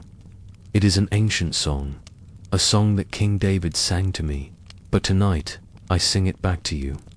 I want to wrap you in its words, for they are the very truth of your existence, the blueprint of your being. It is the song of how deeply you are known, how wonderfully you are made, and how relentlessly you are loved. Be still, and let the words of this psalm become the very fabric of your dreams. O Lord, you have searched me and known me. Yes, my child, I have. I have searched every part of you, not like a suspicious guard looking for contraband, but like a loving treasure hunter who knows there is gold in every cavern. I have searched your thoughts, your memories, your desires, your fears. There is no part of you that is a mystery to me, and this knowledge does not lead to judgment. It leads to a deeper, more intimate love. I know you completely, and I love you perfectly. You are fully known. You know when I sit down and when I rise up. You discern my thoughts from afar. I know you're waking and you're sleeping. I was with you when you sat down in exhaustion at the end of this long day. I will be with you when you rise in the morning. Even your thoughts, which feel so chaotic and hidden to you, are clear and understood by me. I know the intention behind your fumbled words. I know the fear behind your anxious thoughts.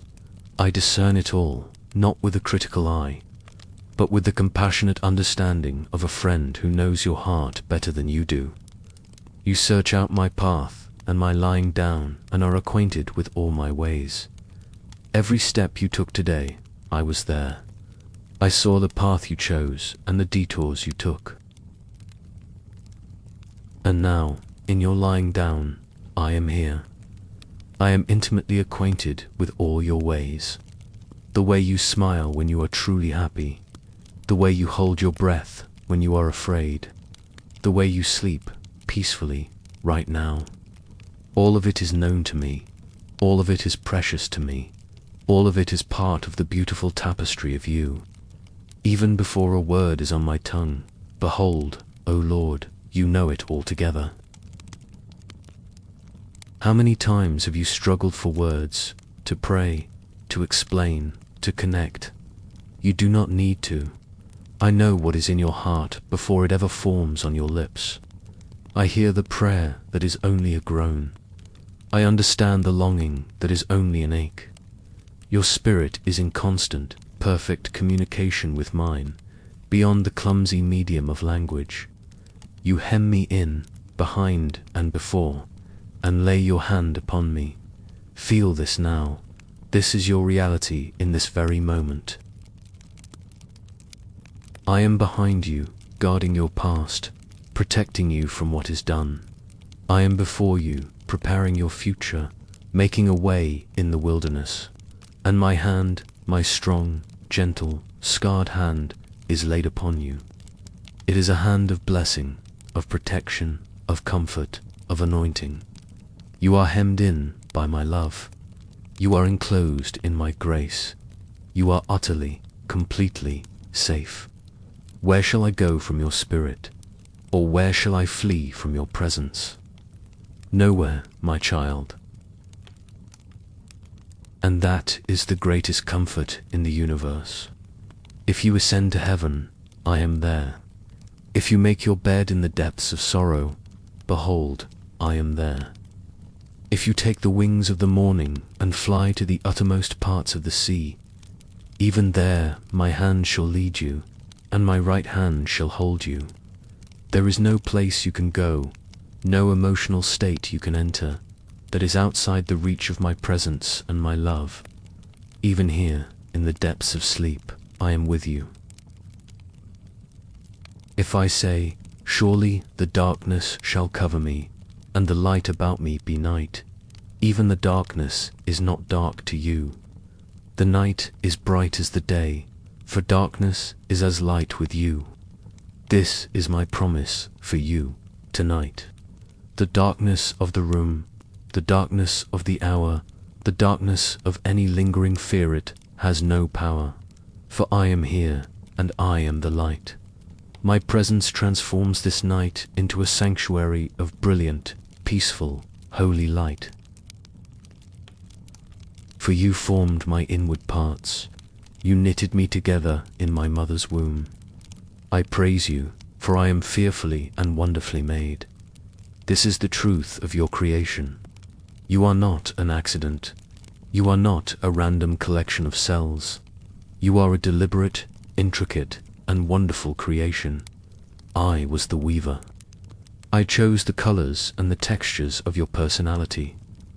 I knitted you together with purpose and with joy. You are fearfully and wonderfully made. And all the days ordained for you were written in my book before one of them came to be. Your life is not a chaos. It is a story, and I am its loving author. So rest, my wonderful creation. Rest, my known and beloved one. Let this song be the truth that anchors you through the rest of this night. Let its melody quiet any fear, and let its lyrics remind you of who and whose you truly are. Sleep now. I am watching over my marvelous work. My beloved, you are so deep now, so far from the shores of the noisy world, here in the heart of the night, in the heart of my presence. There are no more words needed. There is only this deep, profound, and holy silence. This is the silence that existed before the world was made. The silence of my perfect, peaceful being. It is the silence of the deep ocean, where the weight of the water brings a perfect, comforting stillness. It is the silence of a snow-covered forest, where every sound is muffled by a blanket of pure, white grace. This silence is not empty. It is full. It is pregnant with my love. It is alive with my presence. Do not be afraid of it. Let it hold you. Let it be your home tonight. In this silence, your soul can finally unkink itself. The tight knots of anxiety can gently, slowly come undone. The constant hum of the world's frantic energy fades to nothing, and you can hear, for the first time, the sound of your own soul. At peace, it is a beautiful sound, a sound I have longed to hear. Breathe in this silence. Let it fill your lungs, your mind, your heart. It is a substance, a bomb, a healing presence. It is my love, expressed without words. It is my strength, offered without fanfare. It is my peace, which passes all understanding. There is nothing to do here, nothing to achieve, nothing to figure out. The work is done. The day is gone. You are simply being held. In the deepest silence of my heart, you are safe, you are loved, you are at rest. She, my sleeping child, as you rest in this deepest of silences, held in the heart of the night, I want to plant a seed of hope in your spirit. For even now, in the deepest darkness, I am already thinking of your morning. The night is not an end. It is a holy preparation. It is the fertile ground from which the mercies of a new day will spring forth. While you sleep, unaware, a miracle is taking place on the far side of the world. The earth, which I have set in its perfect, silent orbit, is slowly, faithfully, turning its face back toward the sun. The deep darkness that covers you now is not permanent. It is a shadow that is already in the process of passing. The dawn is not just a possibility. It is an inevitability.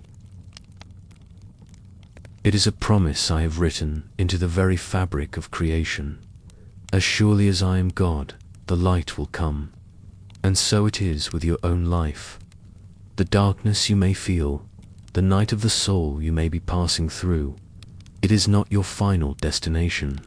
It is a season. And even now, I am turning your life, slowly, faithfully, back toward the sun of righteousness, who will rise with healing in his wings. The dawn of your deliverance, the morning of your joy, is already on its way. The prophet Jeremiah, in a time of great sorrow and despair, remembered this truth. He declared, "The steadfast love of the Lord never ceases. His mercies never come to an end. They are new every morning. Great is your faithfulness. Think of my mercies as gifts, being prepared for you right now while you sleep." Imagine me as a loving father, moving about the house in the pre-dawn quiet, preparing the home for his child to awaken.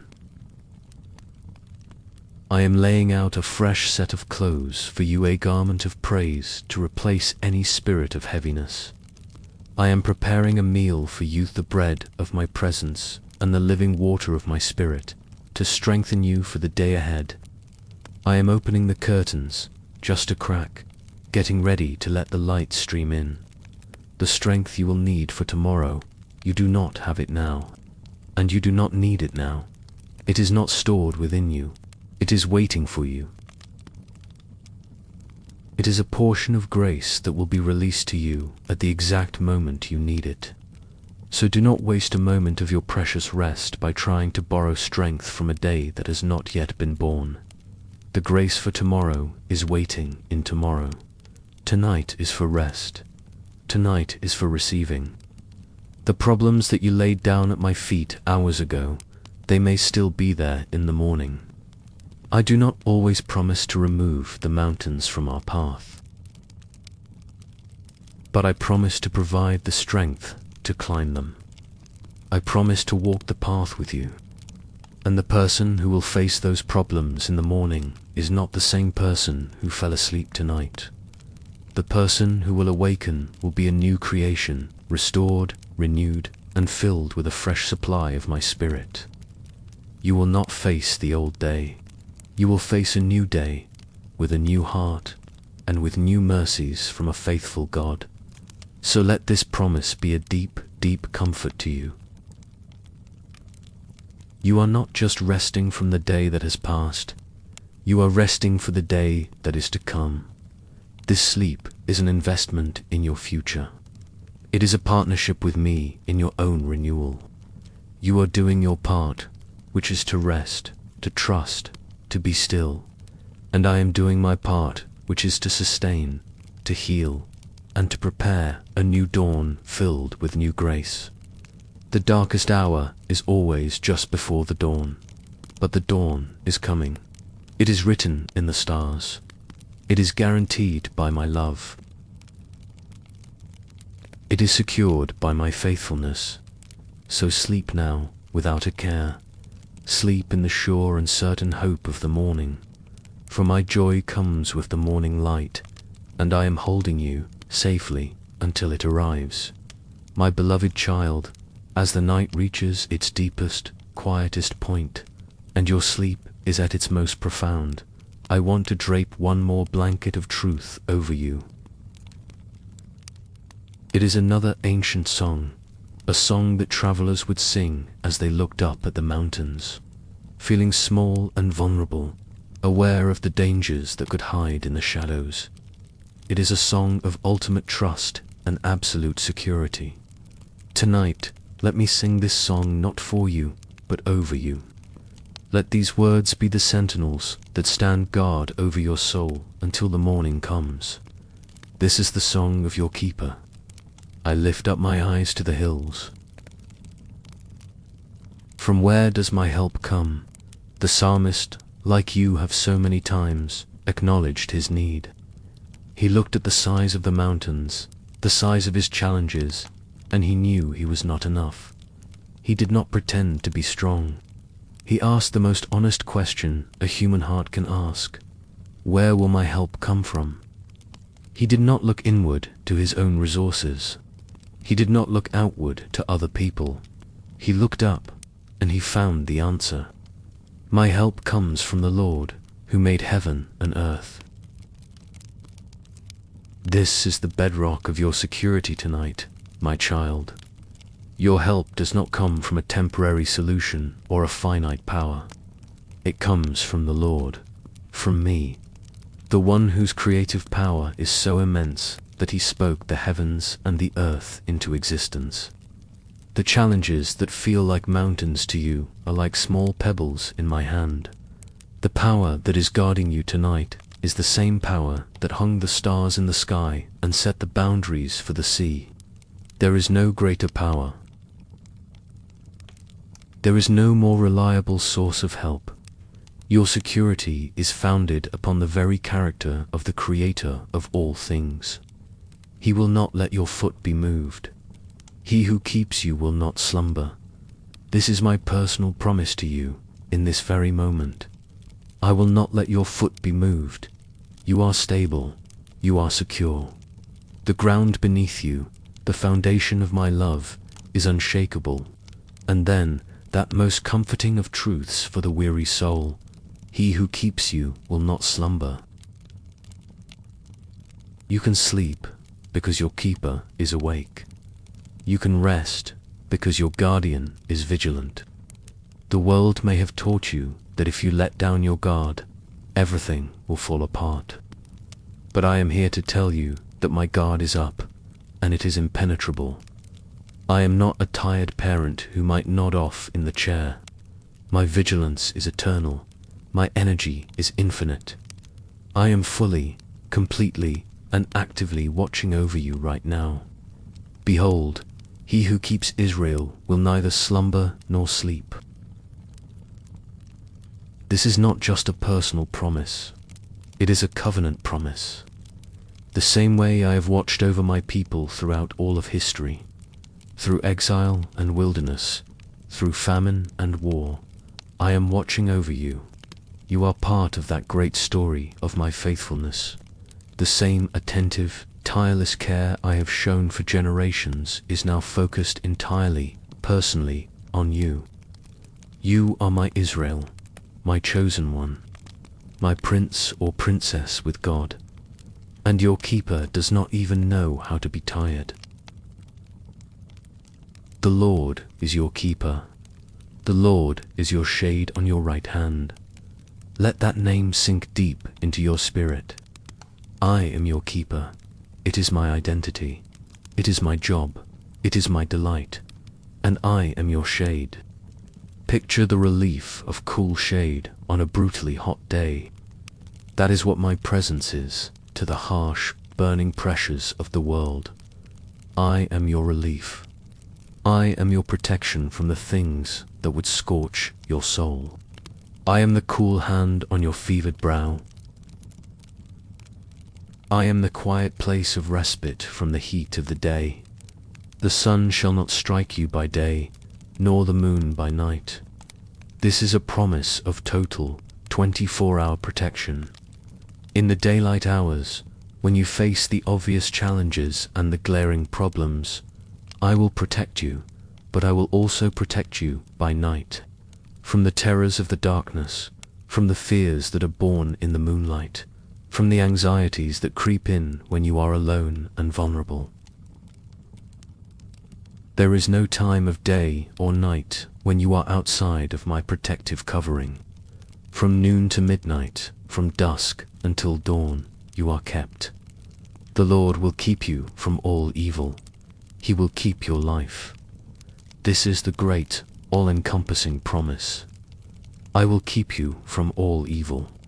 Not that evil will not exist or try to approach you, but that it will not have the final victory.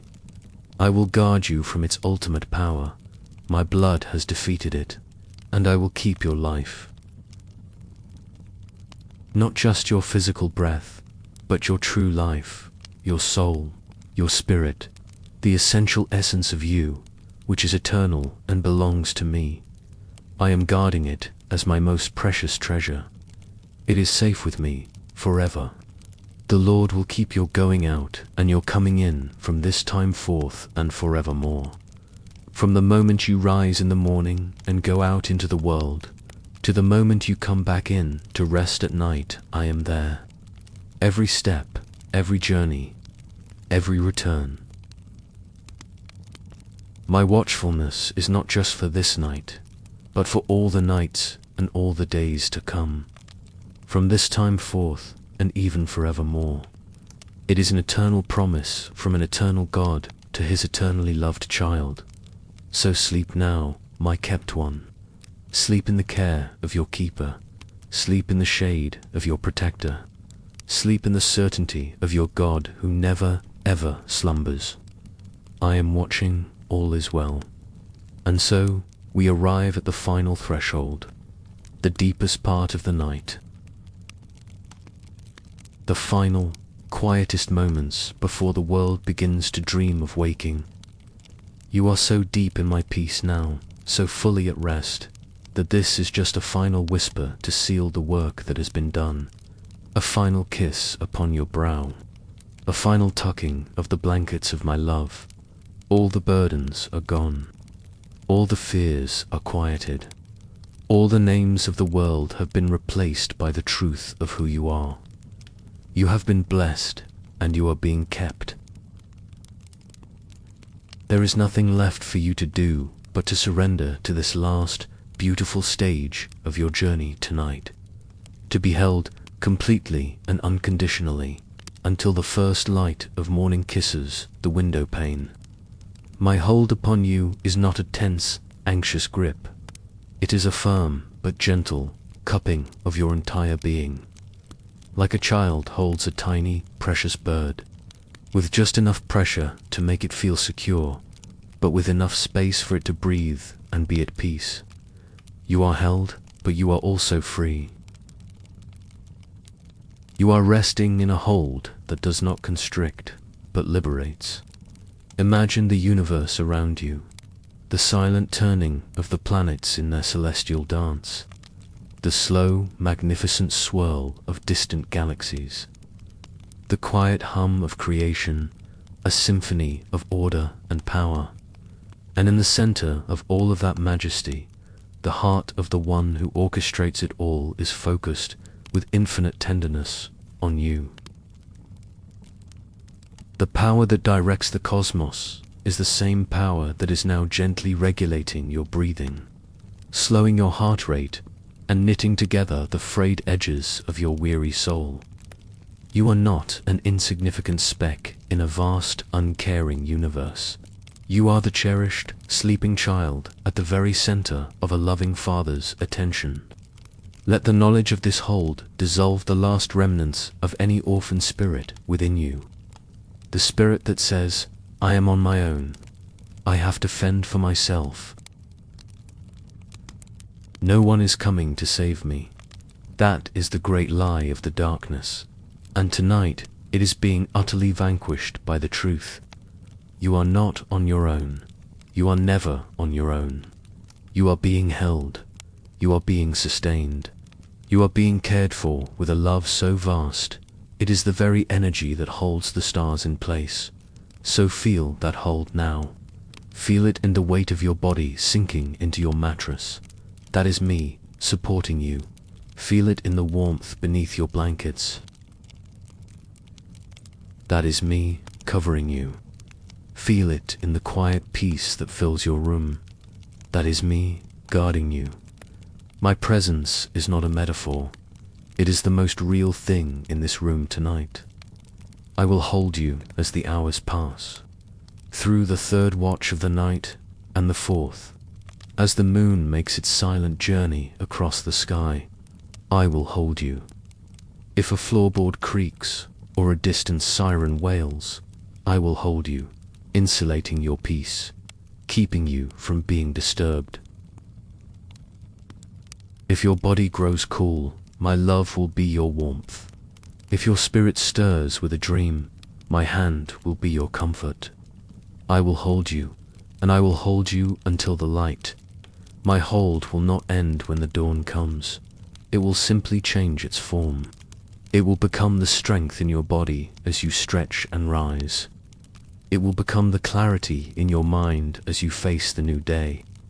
It will become the peace in your heart as you walk out your door. My hold is everlasting. But for tonight, it is this, the quiet, strong, vigilant hold of a father watching over his sleeping child.